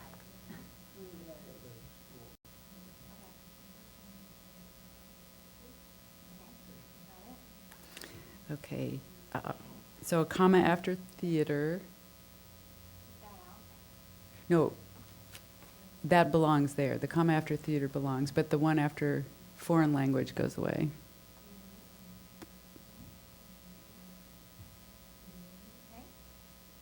Okay, and to augment career skills courses, comma, shall Santa Barbara Unified School District levy an annual, now we have $45 secondary education parcel tax for 4 years that can't be taken away from the state with exemptions, can't be taken away by the state. That's correct. With exemptions available for seniors, comma, independent citizen oversight, comma, and no funds for administrator salaries or benefits. And I believe that comes out to be 74 words. Can you do a word count for Yeah. that? And we need to remember that Santa Barbara Unified School District is one word, and then there's 4 up there, so. Is it going to count the strikes? Oh, yeah, will it count the strikeouts?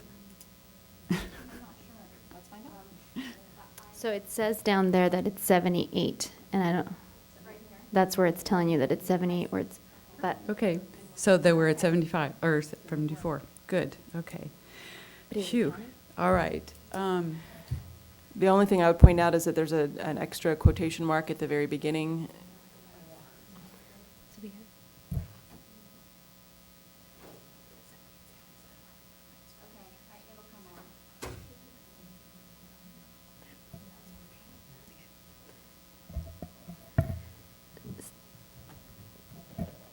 Ms. Deacon? Yes, sorry. So I still feel pretty strongly that requiring the independent citizen oversight, only because people don't know that that's part of what we do. So I don't know if Mr. Price has a better word. I don't know if we can say that we're requiring independent oversight. And I also look to my colleagues, because I want to make that part,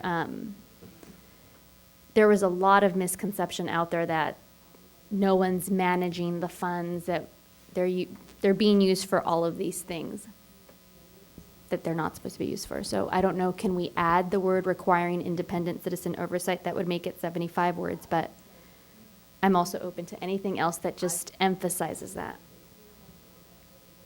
Well,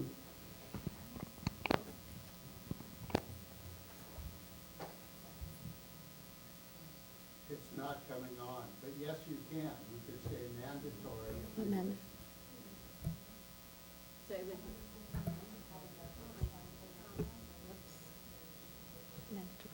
Mandatory would work, I just have to read it, I don't know how it Yeah, sounds, no, I but. think mandatory is good and Mandatory. better even than required. Yeah. And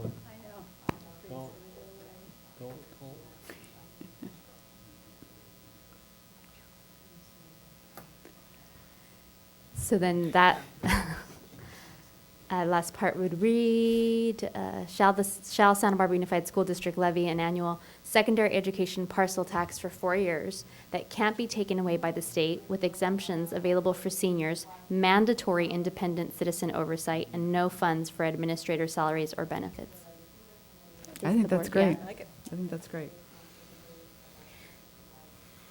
So odds are, I think we need to recount the words. Yeah, we Yeah. do. Once, I remember, we did this once and we got into trouble. Yeah, Okay. I'm counting more than 75.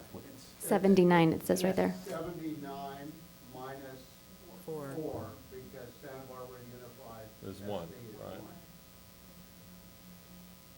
Yeah, we didn't learn that There's a until 5. the very end last time, so now we're counting it every time. Okay.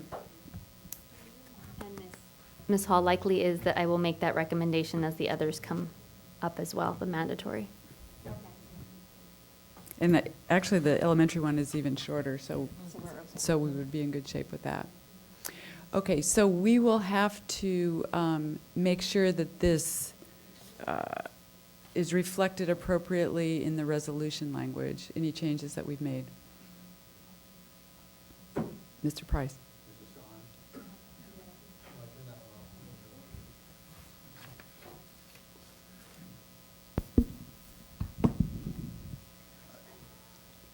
The language, which is in Exhibit B, is the full language that will actually go on the ballot. Obviously, what you've been looking at is the abbreviated language, which is all that most voters are probably going to look at.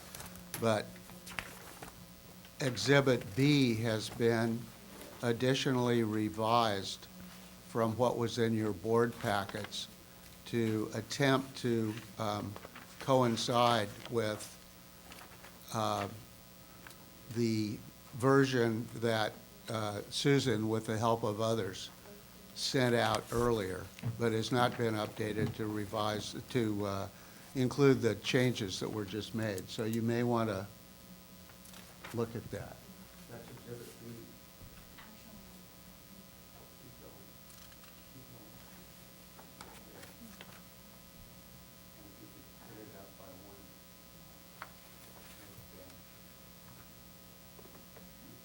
Well, I'm just saying, you want to get from there. Yeah, that's perfect.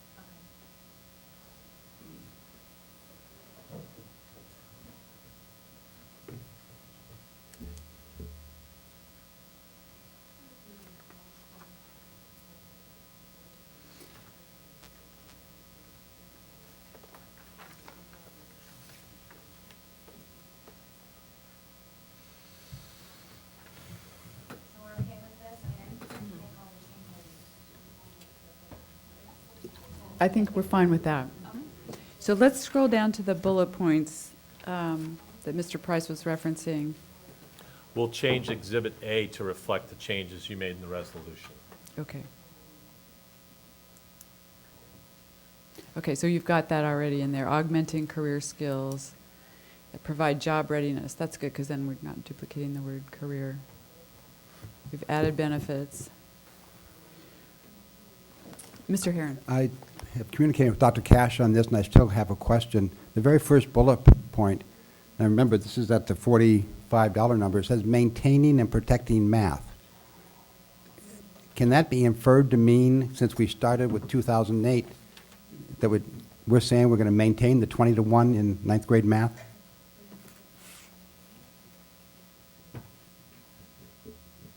No. I have to ask why. I mean, it says maintain, protect math, and we've been going under Parcel H with 20-to-1. Parcel H very clearly said math class size. But we interpret it very clearly at 20-to-1 in Right. ninth grade math. Right. That was the interpretation of this board. Right, but it also contained the language class size. Mrs. Parker? I just wanted to say, as someone who teaches inference, if my students made that inference, I would tell them it was illogical. Did you Because say illogical? illogical. Okay. Because protecting math is very specific about the subject matter rather than the ancillary aspects of the size of the class.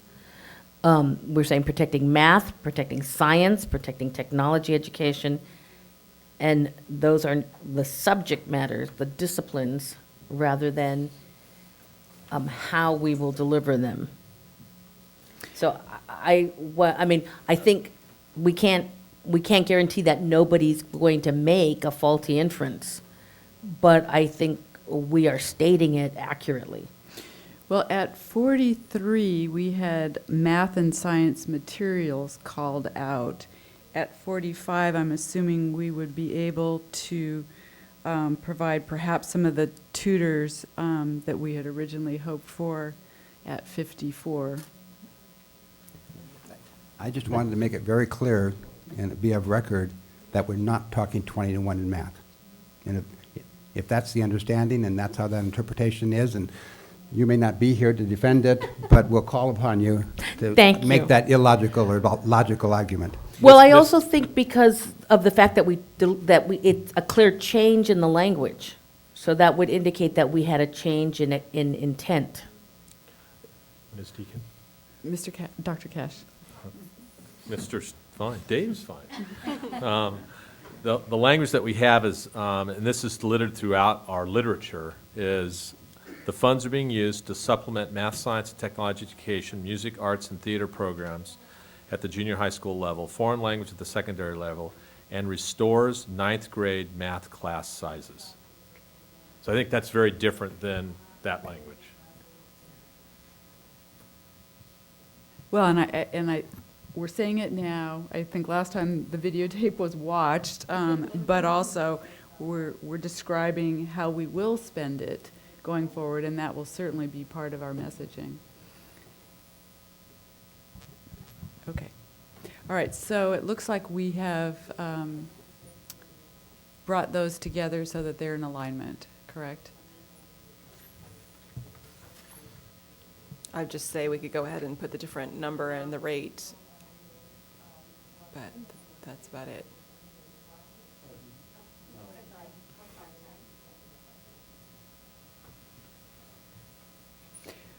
Do we need to repeat the language that at the very beginning of that paragraph about that would otherwise expire?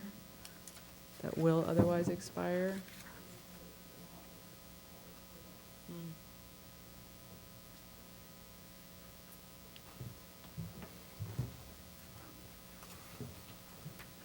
Well, true confession time, I tried to do that just before your board meeting started, and it was very awkward grammatically, so I wound up leaving it out because it is in other places in the resolution and it's in the abbreviated ballot statement. Okay. Well, I think that it's most important in the measure language itself, because as we discussed, that's where the majority of our voters will go to get the description. Okay, shall we move to elementary then? Oh, can we take a vote? I think we could take a vote. Yes. I will move to approve resolution number 2011/2012-64 as amended. I will second. All those in favor say aye. Aye. Opposed, no. Motion passes. Thank you. Okay, elementary. The changes in this one are parallel to the changes in the last one.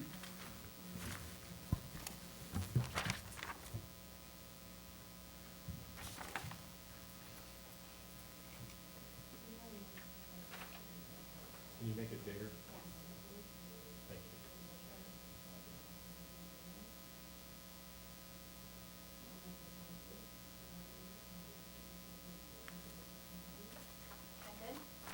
Thank you.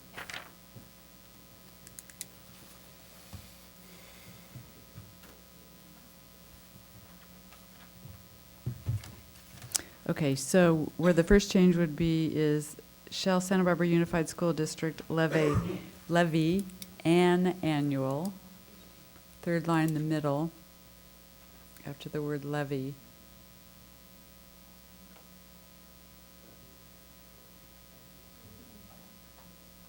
Hey, you're getting real close.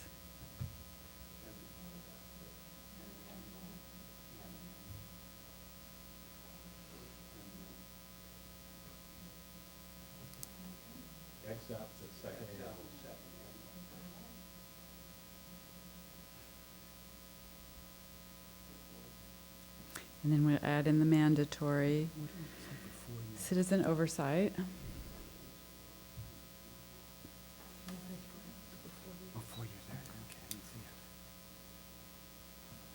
And then maybe we should count it.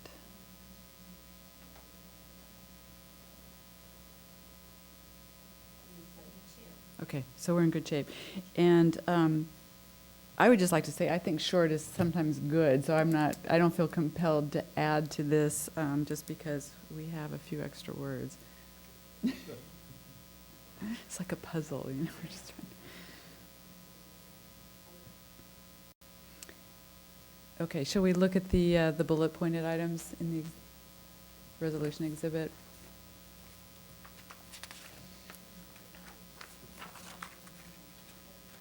Yeah, performing arts is taken out of the body, so it needs to come out of the bullet. Yeah, Bullet yeah. number 2. I just wanted to alert everyone that that was something that was removed. It's not to say our schools won't find a way to do that even without funding, because I know that's so important. And this is then where we would need to add back in the piece about maintaining class size. Right.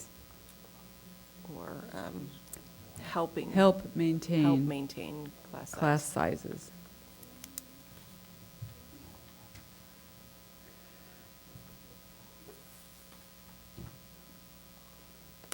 Oh, there it is. You already did this, Mr. Price.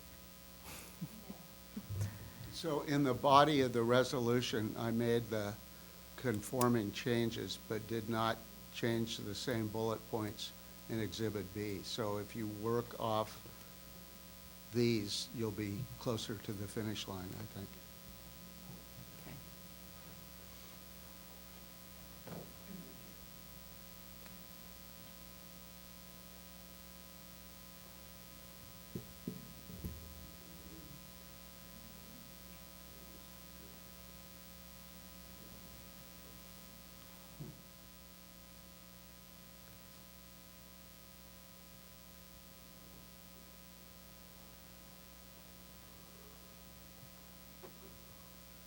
I think I can take a moment to thank those folks in this room who have served on our citizen oversight committees, by the way, because I see a lot of them sitting there, and I know that this has been a huge commitment, and they take that job very seriously. The only thing I would say now is this would be a good place in the resolution to go ahead and change that 45 to 48. And that's the only thing that I see.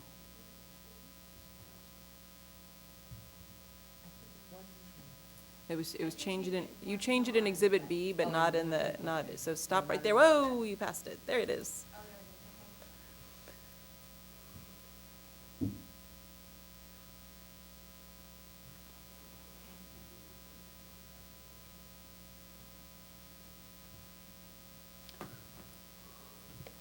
Where in those bullet points is there anything about technology?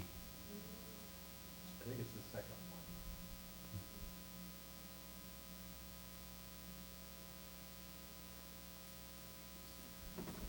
one. Oh, technology in the first one.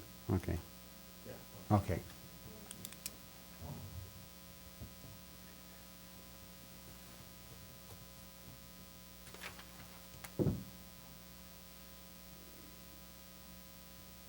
It's been a real challenge to work within the time frame that we've had to work on this. I have to say, these kinds of decisions take a lot of deliberation and hard work, and it's been compressed into a very short amount of time, so I want to thank the staff for keeping up. Ms. Limon. Well, I'd like to make a motion to approve resolution number 2011/2012-65 with the modifications. I'll second that. All those in favor say aye. Aye. Opposed? No. Motion passes 5-0. Well. All right, let's get to work. Well, we have our marching orders, all of us, and I don't doubt for a minute that we can succeed. I know that people are raring to go, and there will be a lot of new volunteers coming into the fold to make sure that this passes. And the district, again, wants to extend our thanks to all of our helpers. And Mrs. Cordero. I just wanted to comment that although there's definitely limits on what we can do as board members, there are not those limits on what we can do as individuals. And as a parent, as a grandparent, I have lots of nieces and nephews in our district. I'm a taxpayer, I have a parcel owner, the whole thing. I think all of us are probably in similar situations. We all have lots invested in the educational experience and educational opportunities for the students in this community as individuals beyond our positions as board members. So I just hope that we will take the opportunity to make our interests known throughout the community. Hear, hear. Okay, we are now going to move on, and I'd like to thank everyone for coming. We are going to now move on to approval of Montessori Strand Program of Choice Proposal. That's F3.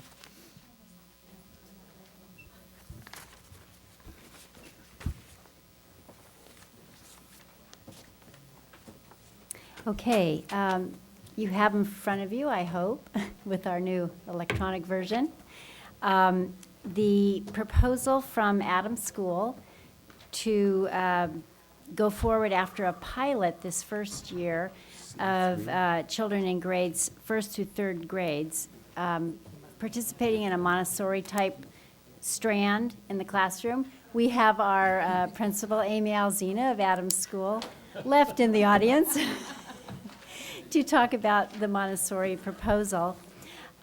This is an example, our very first example of a school coming forward with a proposal that follows our new administrative regulation. It's actually the exhibit that if one of our schools wants to, or if people want to start an alternative school or a program of choice, that they would put a proposal before the board. I know you've seen this before. It was in a board brief. I have received no questions about it, so I would entertain questions now. We can also have Ms. Alzina come up and answer questions if you have those about the proposal, but we're asking to go forward and approve it as an official proposal, pilot, not a pilot, no longer a pilot, from the 1 classroom to eventually expand to 3 classrooms from, I believe, transitional K through 6th grade at Adams School. Very good. We do have one public comment. Board, would you like to hear that now? Okay. All right. Mr. Lane Wheeler.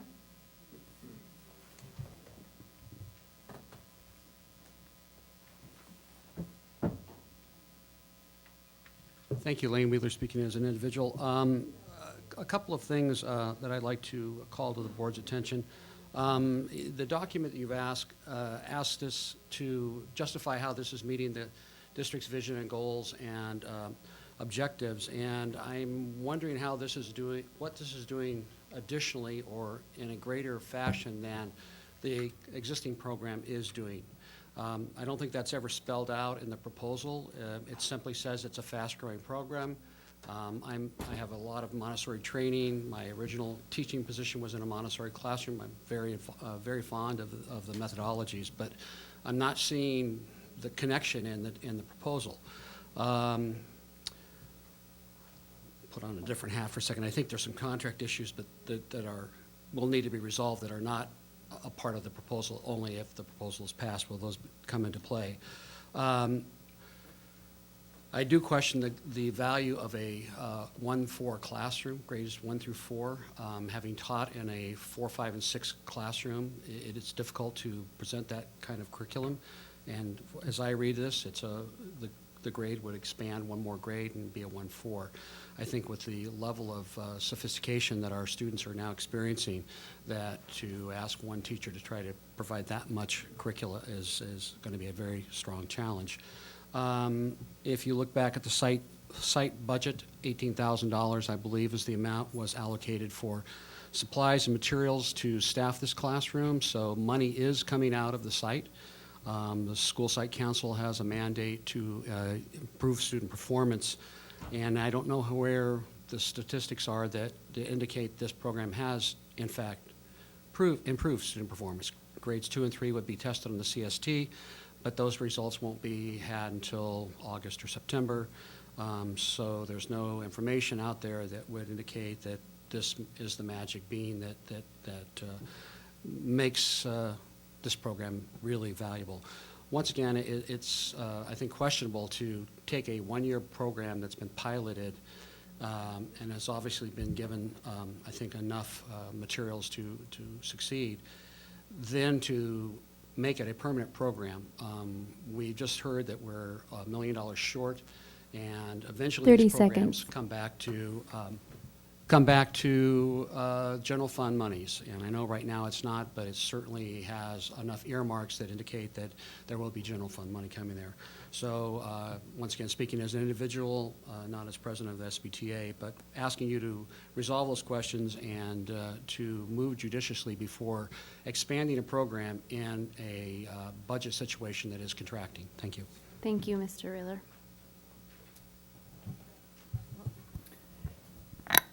Okay. Mrs. Sawatsky, did you want to address a few of those questions? I can, but I imagine that Miss Alzina would Okay. probably rather, I'm looking at And her in she's the been audience as some waiting, of the so questions were please being asked.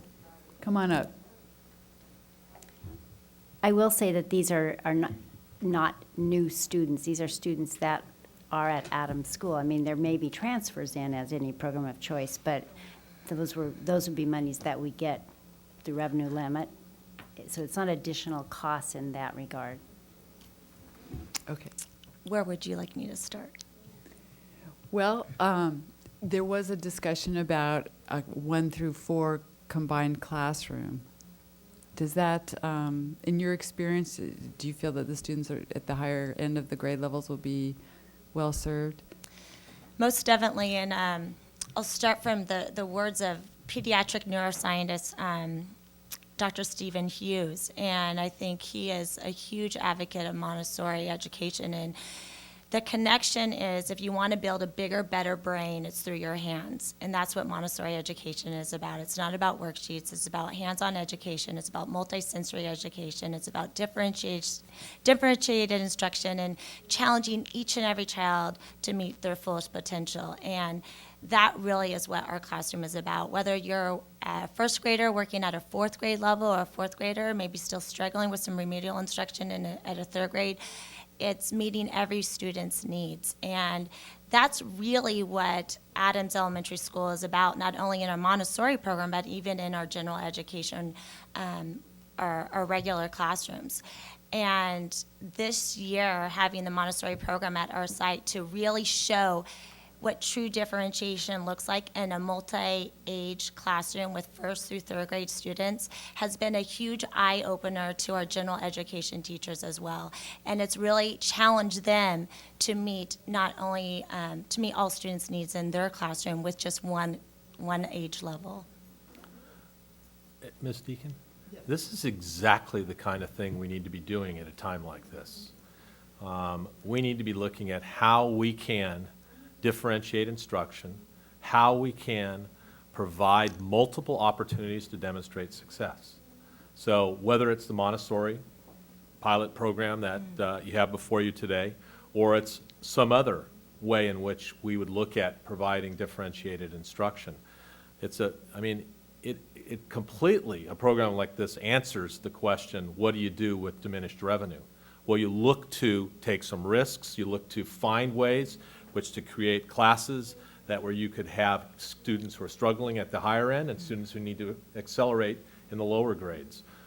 In our traditional programs, it's extraordinarily to break out of those boxes, extraordinarily difficult to break out of those boxes and make things like that happen. So, all of the questions that Mr. Wheeler raised as both an individual and as president of the SBTA, I think this is this programs like this, whether it's this or something else, are exactly what we need to be looking at doing in a time of diminished revenue. Mrs. Cordero? Well, I actually like the idea of offering all, options to our parents, and so I'm certainly inclined to support a variety of options.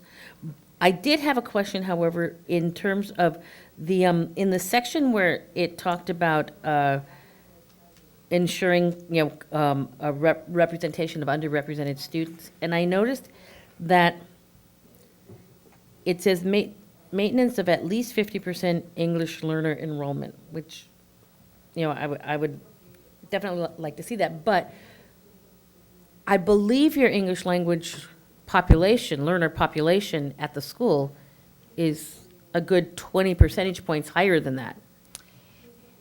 In some grade levels. Currently, my current enrollment in incoming K, actually, I have 95 students enrolled in kindergarten this year, including TK, and I just ran my numbers, and I have, out of those 95, 40 English-only students. If you look at, and that's the highest we've ever had at Adams School. When I got there, those numbers look more like 10. So the neighborhood is coming back to Adams School. It's becoming more of a diverse school, which we're very proud of. And so we want to see 50-50. We want all classrooms. We don't want all white classrooms. We don't want all Hispanic classrooms. We want diverse classrooms. And so that's what that number is there for, is to ensure that we have diversity in our classrooms. Okay, and then the instructional, or the instructional aid, or the classroom aid that will be paid for with Title I funds, will that aid be working only with Title I students? Or Correct. Okay. And because we are largely a Title I school, as you know, 80% of our student population, and so that's an easy answer. Okay. And actually, as a Title I, the whole school is Right. Title I, so it's not a targeted assistance school. So even though those are the students who would be primarily working with that aid, it's not. Well, that was my question. It's not a targeted No, it's not. aid school. It's a school-wide. So then that's, instructional aid could be working with non-Title I students as well? Currently, she is not. Okay. All right, but could be, you're saying could be, okay, thank you. Ms. Limon? So I actually wanted to know about what your current success indicators are. I see you have an evaluation plan, but I'm curious from your perspective, what is the merit behind like this works? I went on the website that suggested, and so I see a whole lot, but I'm very curious about what's specifically working for Adams, and what was that moment or that information that said, you know what, we need to go much further than just trying this out. Obviously, for those of you that know me, test scores are important to me. And coming from a school that I led them to a California Distinguished School, Title I Achieving School, API of 815, that was started at 700. So currently we're doing that at Adams as well, and I'm looking forward to seeing our test results that come out this summer. But obviously we don't have our test results back. But what is more important to me, and I think test results show when you have a level of high rigor, student engagement, and most importantly, happiness in the classroom. You have happy, engaged kids, the test scores automatically rise. And when I walk in that classroom, you have this overwhelming sense of happiness. Students coming up to me saying, Mrs. Elzina, I love this classroom. I love what I'm doing. And these are students that, I don't hear that, unfortunately, in every classroom. And we are striving to get there, and we are making great strides. But when you see that, and when you see students asking and hungry for more and wanting to stay in during recess time to finish their work, you know there's something magical happening in that room. When you see a first grader working side by side with a third grader and working on multiplication and wanting then to finish multiplication because they can get on to division, that's a good feeling. And that, again, ties into you're not confined to the curriculum. And I think our teachers have been stuck on because our curriculum is set in the way that it's set, is that we can't move forward because heaven forbid that they learn what we're going to teach tomorrow. And heaven forbid if we challenge a child, you know, that where they teach and they work side by side another child. And that's where we have come so far as a school, and that's what's happening in our general ed classrooms.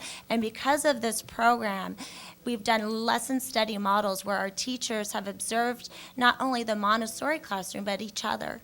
Every teacher has had an opportunity this last year twice to spend a full day in each other's classrooms, observing best practices and observing what true differentiated instruction looks like. And the test scores aren't here yet. Those are just numbers. But I can say our accelerated reader, our Montessori teacher, she runs our accelerated reader program. She's in charge of that. This summer, every Wednesday and Saturday, students are able to come to Adams School every Wednesday from 3 to 6, on Saturday from 9 to 10:30, and 1:30 to 3 to read and to take AR quizzes. You bet those Montessori students are there. This summer, free of charge, she has asked the kids to come from 8:30 to 1 o'clock every single day this week, all of July and August, to be a part of that classroom. I mean, talk about a servant's heart. Talk about meeting every student's needs in these economic times when we have to cut days of school. In fact, she's adding 30 days of school. So you bet those students are going to score proficient and advanced. Yeah. And just to follow up on that, you know, so often engagement is a product of both curriculum and the teacher, but one would argue that the teacher may play a larger role than the curriculum itself, and it sounds like no doubt that's the case here. I mean, you have an amazing teacher. Mm-hmm. Should you lose the teacher, do you believe that you can still maintain that level of engagement and happiness? I think probably one of my strengths as an instructional leader is choosing the best. And I have the best in our Montessori program, and I have the best in our general ed classrooms. You know, as Dr. Cash will tell you, I've chosen 4 new teachers to join the team at Adams School, and I met with him today, and I said, did I not choose the best? He said, you did. You know, I want relationship-driven teachers at Adams School. And whether you're in the Montessori classroom or you're in a traditional classroom, that's what we're about, is being a relationship-driven school. Thank you. Thank you. Mrs. Parker. Just following up first on Ms. Limon, I know you don't have the state test scores yet, but what about benchmarks along the way? How have those looked? Yes, they have been responsible for all the ALS benchmarks. And I will say our Montessori second and third grade students score the highest in our school, 80% proficient in 100 in English language arts and 100% proficient and advanced in math. And that held true for your English learner students that are in the class? All of the students, that was our average. Okay. Well, so I guess I could brag. Our benchmark scores are really high. I find it ironic here, especially with what Mr. Wheeler brought up. One of the reasons that we have this small schools and alternative schools and programs language in our board policy is because I was so frustrated as we've had schools come forward and either wanting to go all, for example, Harding wanting to go all international baccalaureate, and you know, the Apple Academy wanting to start at San Marcos, and the Green Academy wanting to start at Santa Barbara High, and these things coming up and feeling like we didn't have a process to handle it. And so that was something that I really was one of the board members that was advocating for originally, so that because I agree with Mrs. Cordero, I really believe it's great for parents to have choices within the district. But we're not an LAUSD, we're not huge. We only have a limited number of neighborhood schools and you know, K-12, and so I'm concerned when, and I want to pay close attention when schools are either tweaking their programs or you know, making changes in terms of what then limits to the traditional program that could develop for students that just want the traditional program and want the neighborhood school. So it is ironic that, at full disclosure, I have a daughter in this program, and this is the first program that comes to us through the process. So I'm pleased to see this coming through. I know from, as a parent, and from seeing all the other parents in the class, this serves a wide level of students. They are very engaged in the class. It is a great teacher. And it's a great alternative for students that work best in a different environment. It's not something that's going to work for every student. You do need to be an independent learner. And I know that there are Montessori advocates out there that would 100% disagree with what I just said. That it is the right thing for every student and but I really believe that students learn differently, and this option works great for that kid and this other one works great for this one. So I think it's great that this is an option in the district that you're pursuing. I know obviously it's personally benefited me.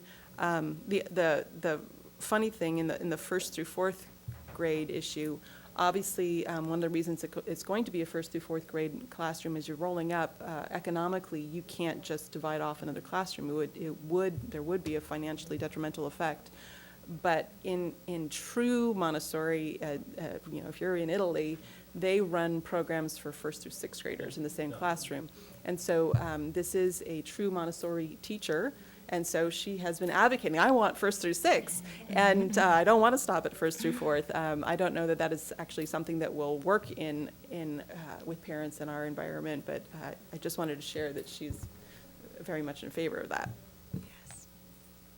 Great. Well, and full disclosure, my younger son was in a 5th and 6th grade Montessori class and really benefited from that, and there were 4th graders in there too, really benefited from that overlap in ages, and they all learn from each other, which is fantastic. The one question I had to do was the teachers are AMI credentialed, or the one you have is now, so moving forward, will some of your current teachers become credentialed in Montessori, or will you need to look for new teachers? I've had some teachers express an interest because of the Montessori classroom and because of seeing what's going on and actually mirroring a lot of what they're doing in the classroom as far as learning best practices, and have expressed an interest in obtaining a Montessori credential. It's a fairly lengthy process. It's not like the California credential where you could actually complete it in a year. It's actually a 3-year process. So, moving forward, does it look like we have a first through sixth? Does next year we do a 1-3 and a 4-5? It's all about economics too, and about numbers that we have, and what that looks like. I'm not sure. I would love for one of my current teachers to obtain an AMI credential and hire them. I think that would be an ideal situation. Thank you. Board, we are coming up on 9 o'clock, and we still have our discipline policy, our first reading of that, which I know we want to take a nice, good look at. So is anyone willing to make a motion, or would I'll you move like to the make approval of the Montessori Strand Program of Choice proposal. I will second that. All in favor, say aye. Aye. Opposed, no. Motion passes. Good luck. Thank you. I'm very It's excited. an exciting time for It is. our students, and a great new opportunity for other students.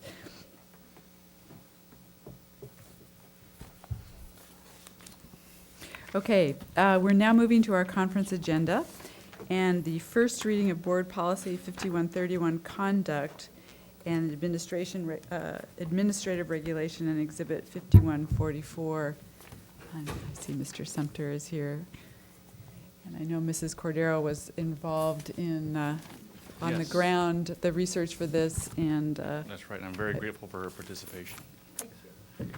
Okay. I was almost to join the fray, but I'm going to join the crowd and try and use my electronic device here to trudge along here. But I do have my backup hard copies just in case I fail. What you have in front of you is the first draft of some proposed revisions for board policies related to student discipline. And as was mentioned, Ms. Cordero was involved in firsthand input in these revisions, or the proposed revisions, along with some other staff members, administrators. We started out with a couple of teachers and a student and a parent who was invited, and those numbers kind of dwindled down to just a handful of 4 or 5 of us that ultimately came up with these last documents that you have in front of you.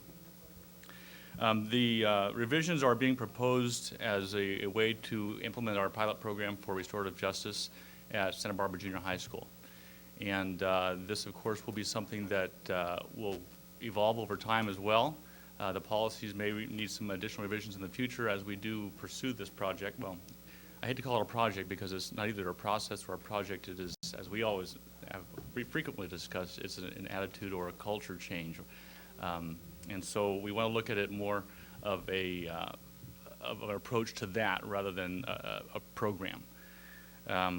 So what you have, if I could just kind of walk through it briefly with you, or rather quickly, to point out the proposed changes.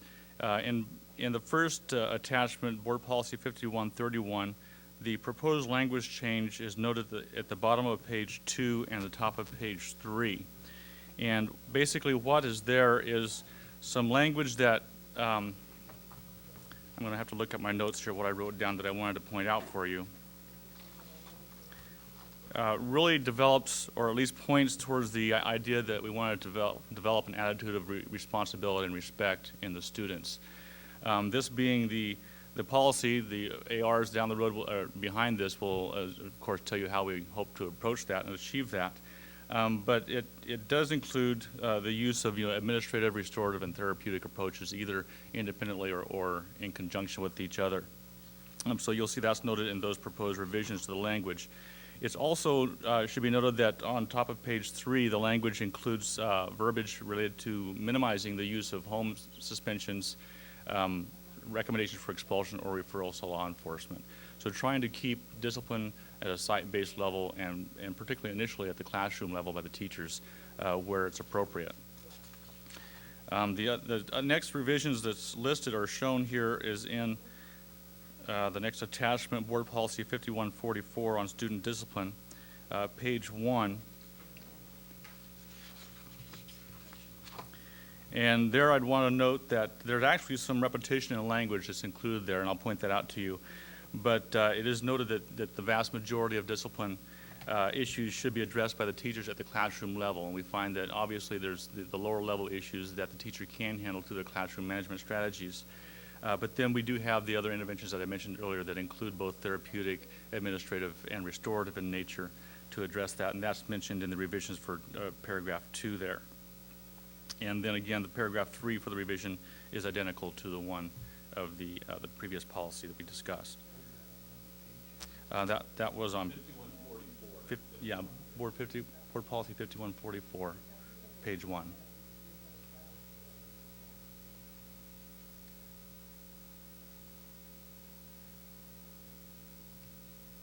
There you go. It's to the bottom right there. Okay, so you can see in the middle paragraph and the last paragraph that's very similar to the language in Board Policy 5133 or 5131. Okay, other revisions being proposed would be to Administrative Regulation 5144, noted in starting on page 1 of 4. And I know I'm slowing up the process by trying to do it this way. But again, it basically is describing the approaches to use in trying to implement the restorative of justice at the school. And it just spells out options or strategies, what might be included in each of those strategies, meaning administrative, restorative, and therapeutic. If you could raise that just a little bit, Dave, get that bottom part in there too. So really what we're looking at is applying these strategies independently or in conjunction with each other in one way or another, depending on what the situation is. It's kind of a case-by-case determination. On page 2, just the strike-throughs are removed from there because they're included on the previous page for those other strategies. And then at the bottom of page 2, there are the factors that would be considered when determining the consequences for students' misbehavior. Just a list of possibilities, not necessarily exhaustive, but things that need to be looked at when considering what type of discipline to apply. Now, those would be the revisions to the policies and ARs, but we also have the exhibit that goes along with it. And this one was a little more challenging in terms of trying to align them with each other. But you'll see in the first exhibit, and Dave, if you could scroll up to that, up. It's the discipline matrix after this policy, or this AR. Keep going. Oh, I'm sorry. Take the page up. Yeah. You're up by down. There you go, right there. Now, if I could just take a minute to try to explain what this is. Rather than having individual offenses with a step of consequences for each individual offense, they're grouped together in levels of offenses from level 1 through level 5 in the first column. And the basic kinds of offenses are listed there with some general descriptions or general offenses like other minor school-based offenses, as you can see there. The second column, and of course level 1 offenses would be your more minor type. The second column will then describe the approach or the disciplinary approach to those kinds of offenses. You'll see that at the top it talks about alternative means to correction besides home suspension. So this is the sort of thing that should be dealt with at the classroom level or at least at the school level without sending the student home. And you can see that here's where it gets a little bit prescriptive in the sense that we're looking at first level offenses here that are dealt with at Tier A on the pyramid of interventions. Now, at a suggestion or recommendation at one of our administrators, particularly Mr. Garcia at Santa Barbara Junior High, it was suggested that we include our pyramid of interventions as part of this chart, but also have it available as the pyramid to take a look at it. And you have the copy of the pyramid in your attachments as well. But this makes it a more user-friendly sort of thing for the administrators to be able to see everything in one page. So these level 1 offenses, you can see, would be dealt with at Tier A of the pyramid of interventions, and then similar violations during the same school year would move that up the pyramid through level C. So you basically have 3 opportunities to address those kinds of offenses at a level 1 offense and Tier A, B, or C of the discipline pyramid. Okay, and you can just scroll down some more. We have our level 2 type of offenses here. And I'll refer to those little marks, those notation marks, as we get to the bottom of this chart. But again, we're talking about now level 2 offenses that look, as you can see, are a little more severe. We start at level 2 offenses at Tier D, which you'll see here on this next page here, and the kinds of consequences that are considered for that. And then we keep on moving down, just kind of go through these level 3 offenses, and they become more severe at the different levels. And each of those levels then refer to a tier on the pyramid of interventions that are also more severe as the behavior becomes more severe. So it becomes prescriptive in that respect. So there are 6 tiers. So Tier F would be the last tier on the pyramid of interventions, but we have 5 levels of offenses. Level 4 being those that we can deal with more at the school level, may involve some law enforcement intervention, and probably will involve home suspensions because of the severity of the incident. But those level 4 offenses begin at Tier F on that pyramid of interventions. And then level 5, of course, are those that Ed Code mandates a recommendation for expulsion. So there is no tier on the pyramid of interventions for that. There is only one consequence for that, which is a recommendation for expulsion. And then you'll see the different notations that are on there. Spells out the different guidelines by Ed Code that are used in each of these areas. This one here talks about when these, what is the jurisdiction to and from school, at school-related activities, that kind of thing. Can you go down a little further, Dave? Then note number 2, and by the way, these 1, 2, 3, 4, and 5 are indicated on different points along the different tiers or levels of offenses. Number 2, talking about electronic signaling devices, and that was included there as actually as a carryover from the previous discipline matrix because it's part of that as well. It felt to be important enough and significant enough that it should be noted. And then number 3, regarding to searches, and being able to use or conduct a search for reasonable suspicion rather than justifiable cause as is required for law enforcement.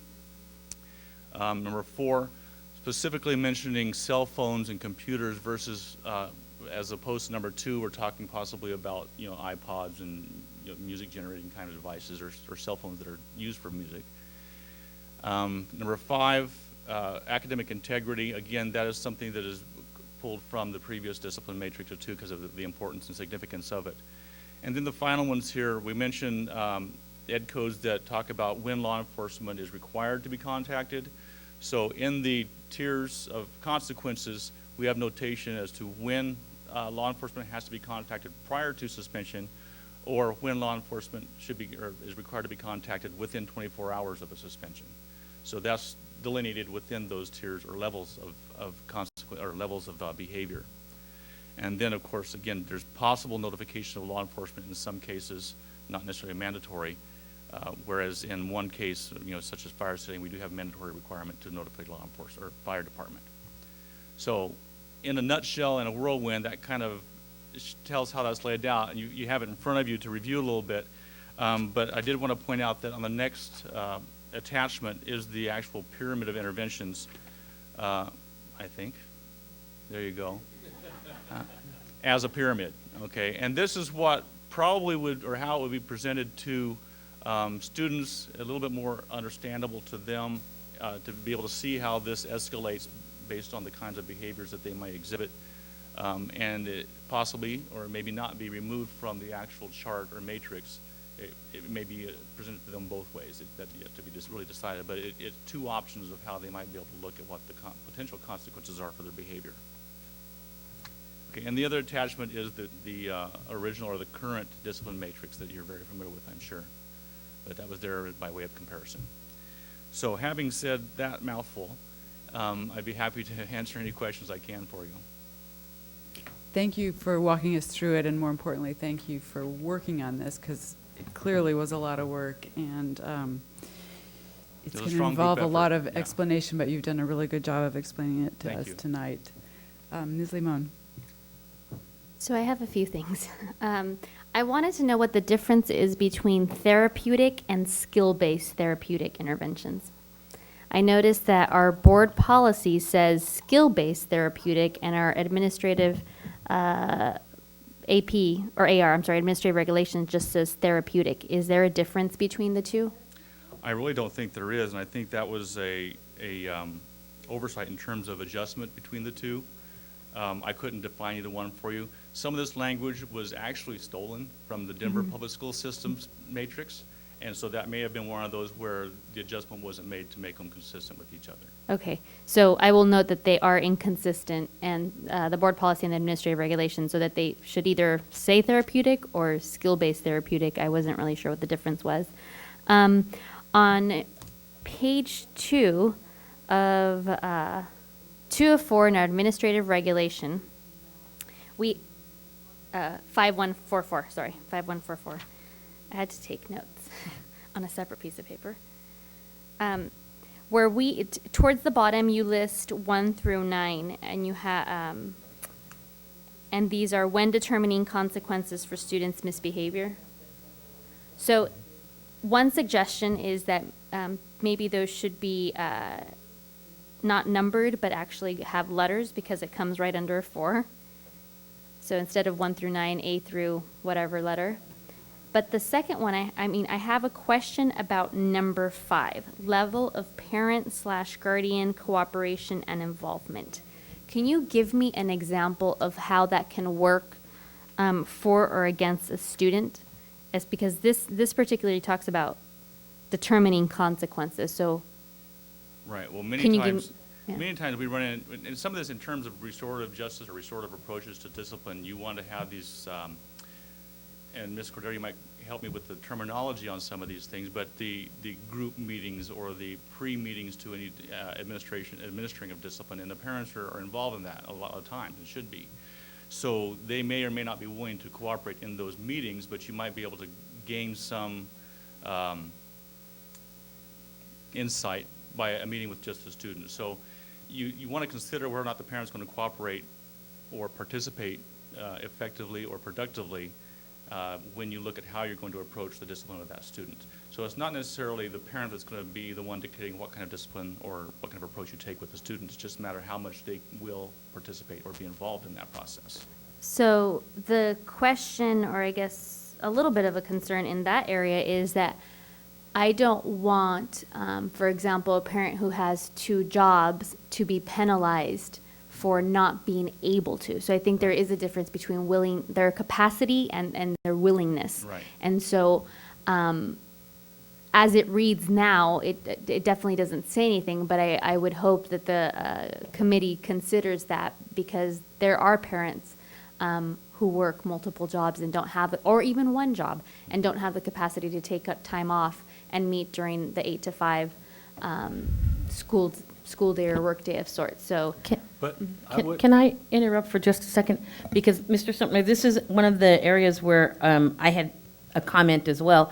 because it was my recollection, and I don't have my original document with me, so, that this list was not the list to determine the consequences, but the list to consider when determining whether a restorative approach would or would not be used. That's correct. And so that changes your concern, Ms. Lamone, because the issue was that this was what the administrator should consider when deciding which approach you would take, whether it would be an administrative approach, a therapeutic approach. So I guess the first word, Yes. when determining consequences, that's what led me to Yeah. believe that this was So about it really consequences, was not about. it wasn't the punishment or the outcome. It was which approach are you going to use? And the reason why the level of parent-guardian cooperation and involvement was a consideration, it wouldn't necessarily be a deciding factor. In the But in some cases, in some offenses, if the parent isn't willing to participate, you wouldn't be able to do Right. the Got it. restorative Okay. approach. So you have to consider that. So then would it make sense to better clarify that? Yes, at the absolutely. I beginning? think it's mean- not when determining consequences. I think it's when determining the approach. A discipline strategy? Yes. Yeah. Like that, Yes. that's good. Dr. Cash, did you want to weigh in on that? I was just going to say, almost not verbatim, because I'm not as eloquent as Ms. Cordero. Yes. But pretty much exactly what she said. And that changes it, to be honest with you, just determining a strategy versus the consequence changes, changes it and it definitely takes away from my concern. I do have a couple other things.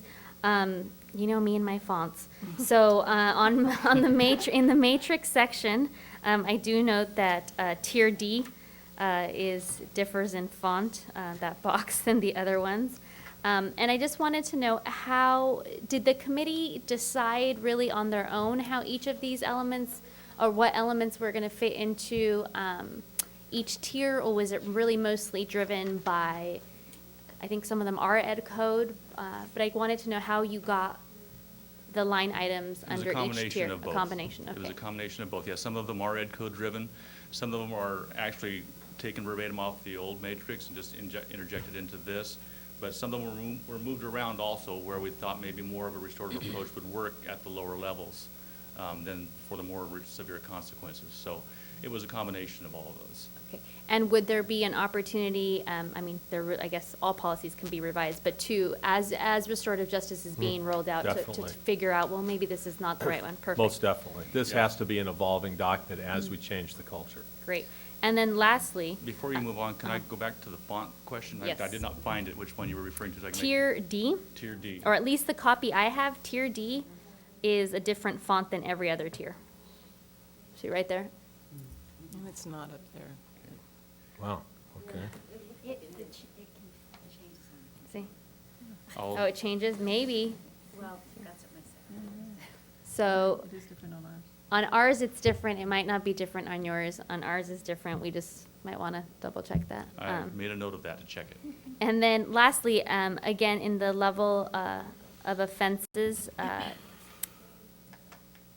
how is the group that's working with the student going to have some flexibility with the property damage costs? Because I see that I know we have to put certain kind of thresholds, but I just didn't know if someone's $106, if they all of a sudden get triggered into Right. a next one, or if really based on the situation, there would be some. Well, the purpose of, as you said, I think that the purpose of the delineation is to separate it out for the more severe type of damage versus the less severe, and create the option of being able to use some different kinds of consequences in the continuum of that. So I would think that the flexibility is there in terms of using some reasonableness, the Definitely, administrator yeah. being reasonable in their judgment in that. Because it says in tier E, which would be it, repeat steps 1 and 3 of tier D. And, if it was $101, Right. I would imagine, understanding that the attempt is to be restorative. Yeah. That hopefully we would. Great. Well, thank you. That's it for me. Mrs. Parker. All right. I only have, in terms of text changes, I have one small addition on Board Policy 5131. I think it's on page 3 of 6.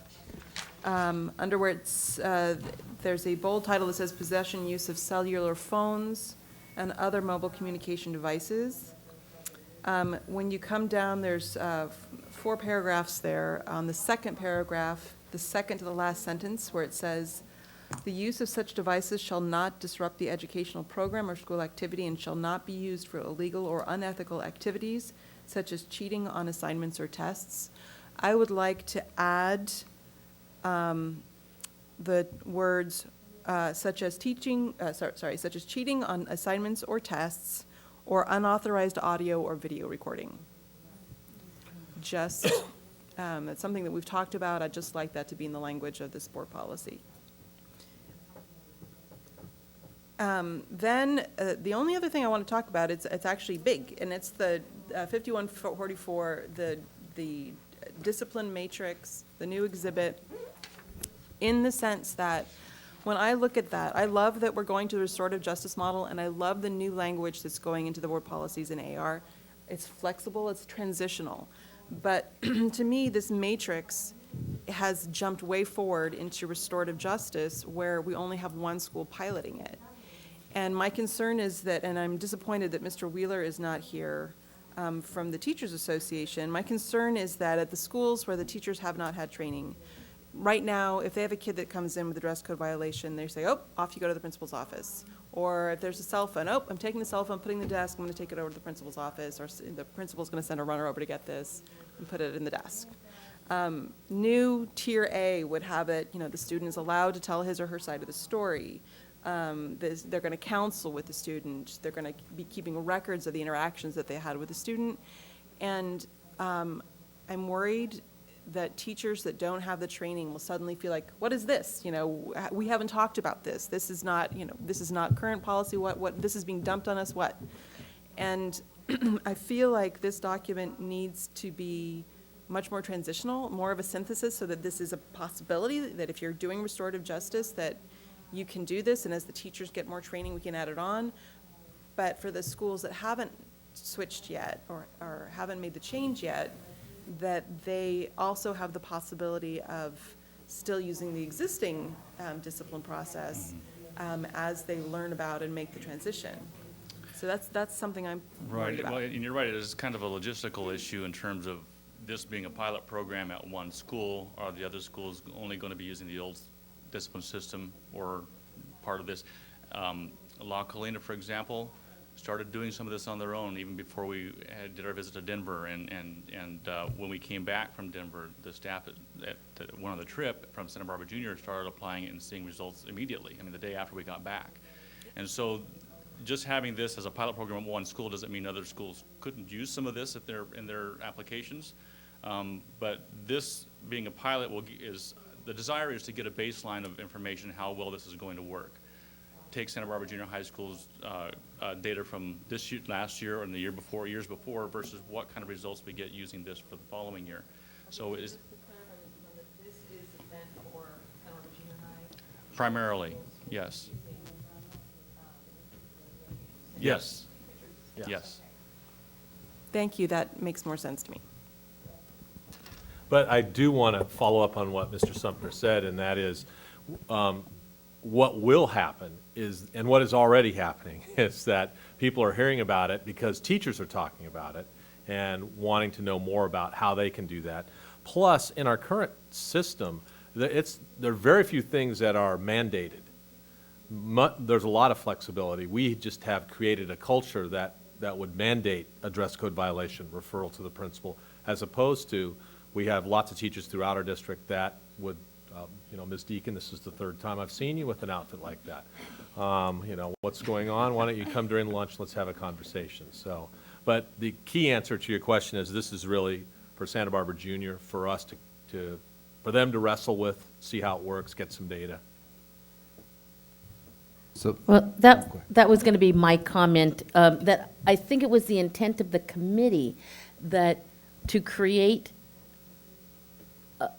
almost like a parallel set of BPs and ARs that would allow Santa Barbara Junior High, as well as other schools that might be wanting to start down this path, to pursue this without technically being in violation of district policy.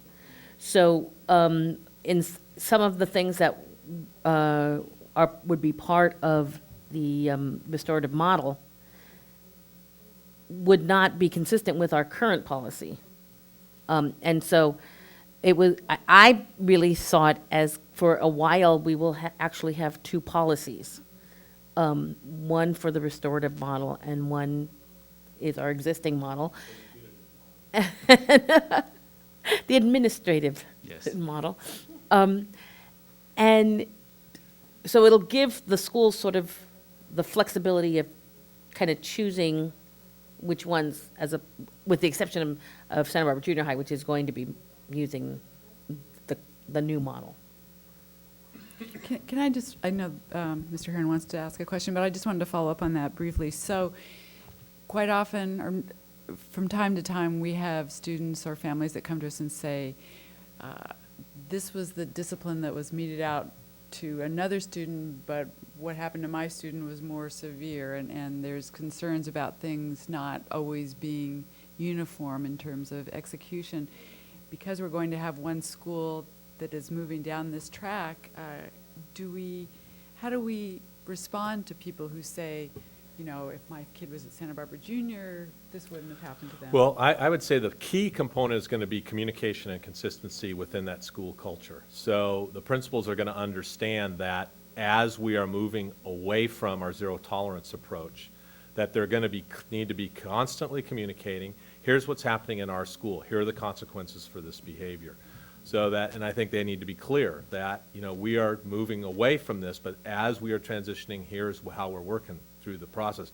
What I think we'll discover is very quickly many schools are going to, if not implement much of it, will implement some of it that's the most comfortable right away.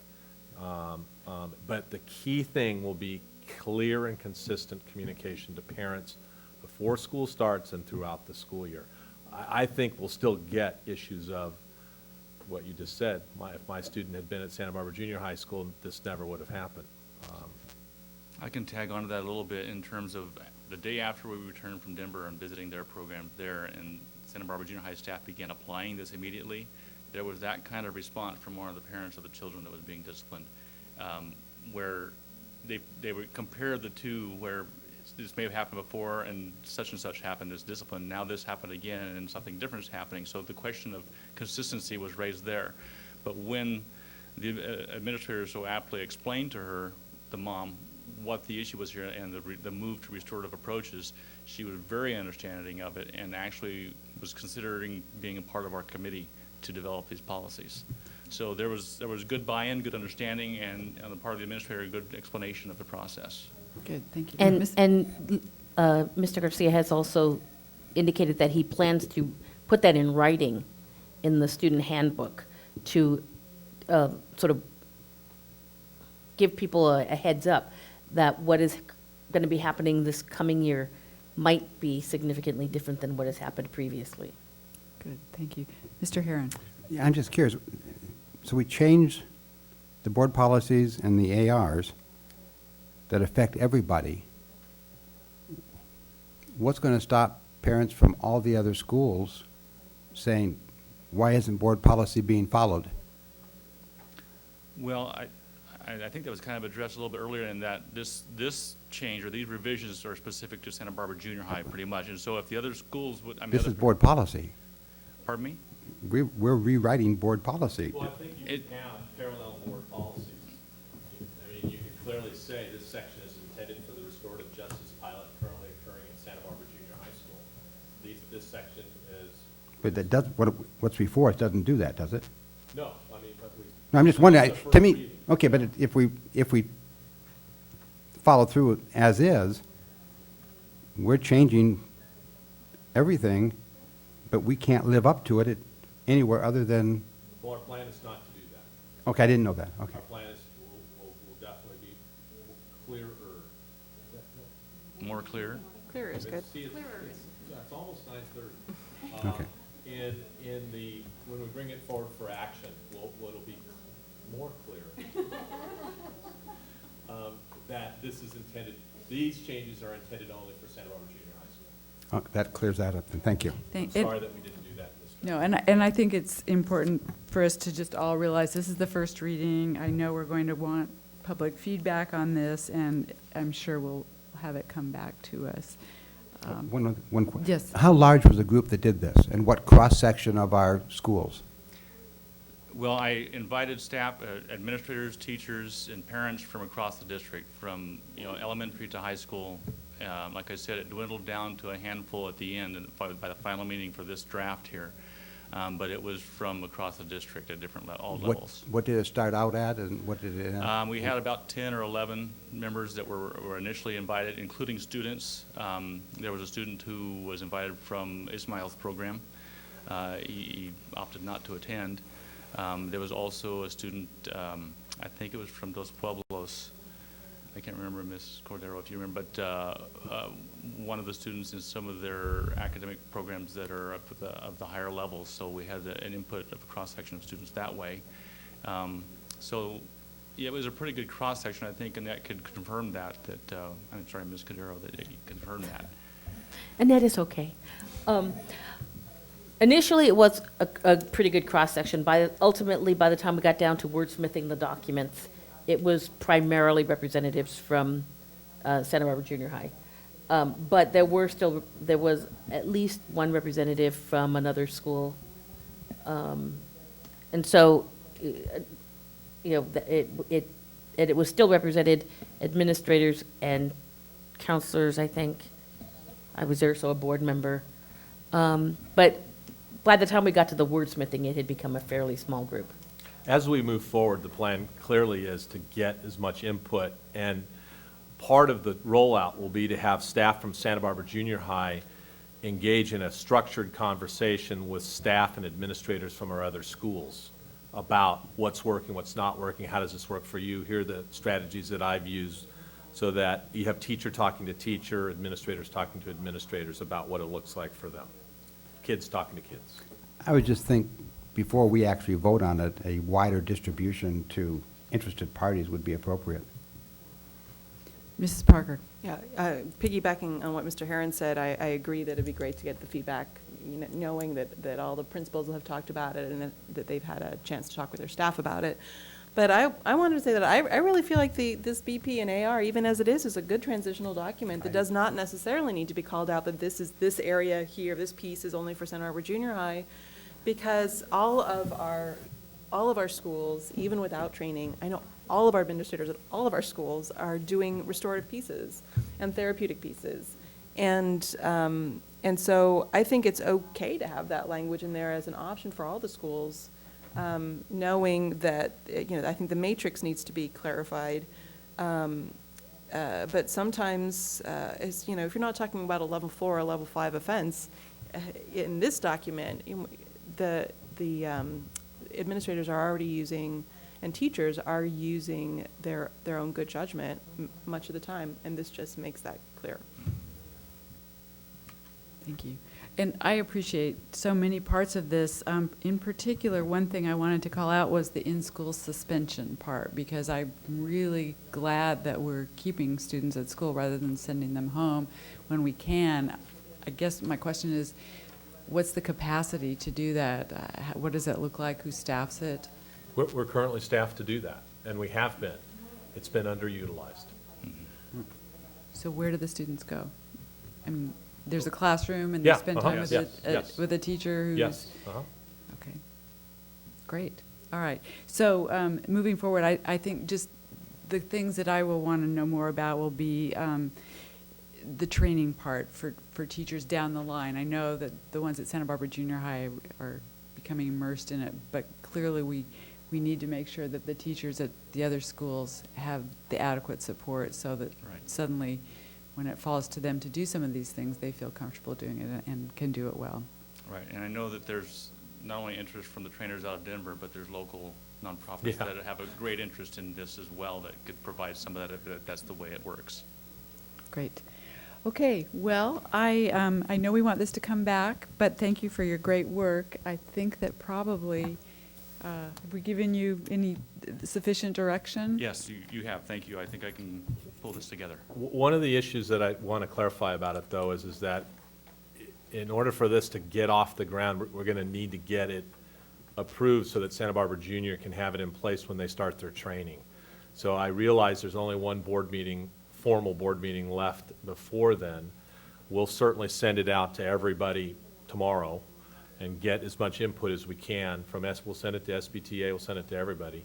But I do want to bring it back July 10th because I want that staff at Santa Barbara Junior to be able to have a document that they can use as their framework during the training. I would agree with Mrs. Parker, maybe just a simple statement that certain parts of these are in trial at, Santa Barbara Junior High School and may not apply in every situation at all the schools. Okay, that's good. To give us a way out, if somebody says, why isn't my child being treated like this, it says right here. The answer would be, hey, it's a pilot. So maybe not a whole bunch of changes or separating out, but just some statement someplace that says, the disclaimer, that certain parts of these apply to. Sounds good. Yeah. Will do. Okay, all right, well, we have no business to return to, so I am going to adjourn this meeting. Future agenda items? Sorry, future agenda items. Mr. Herron? Oh, it's not on our agenda? It's not, but I'm glad you remembered it. Can we talk? Can I ask? Yes, of course. No, I would just, at some point, I would like to know how the year went with special ed, just a report on what's happening in that department, how the parent group finished their year, maybe SELPA, those kinds of things. I'd like, in the past, we've had a legal update where we've seen what our legal costs and our settlements have cost us. Again, some of these might be in a closed session, some might be board briefs, some might be open session. And something we've been asking for a while, I think I'd like to see it, is some type of suspension review. We send students outside our, out to La Puente, El Puente, and other places, and then they come back in, and we never see them coming back in. And it hurts me to send people, outside our schools. I'd like to know that we're not sending them into the pipeline that we hear so much about. I'd like to know how many we send out come back in, and how do they do? Are you talking about expulsions? Yeah, expulsions. Okay. Yeah, expulsions. I mean, how many end up coming back into our district? And is our approach working? So just some type of review. How many have we sent out? How many have come back? Are we supposed to be approving them when they come back? And we, in my 3.5 years, we haven't approved anybody coming back. So I think that will change. I think we're missing information. We're doing a lot of sending out, but we don't know how it's affecting the child. And I want to know that we're not sending them into some circle of despair that we don't even know about. Thank you. And because you brought that up, Mr. Herron, I will add that the board is also interested in a discussion about whether it's appropriate for students who've been expelled to come back to their prior school, or right now they don't, and we would like to have some discussion surrounding that because it may be they'd be better served returning to their original school. Okay, I think we are now adjourning. Thank you.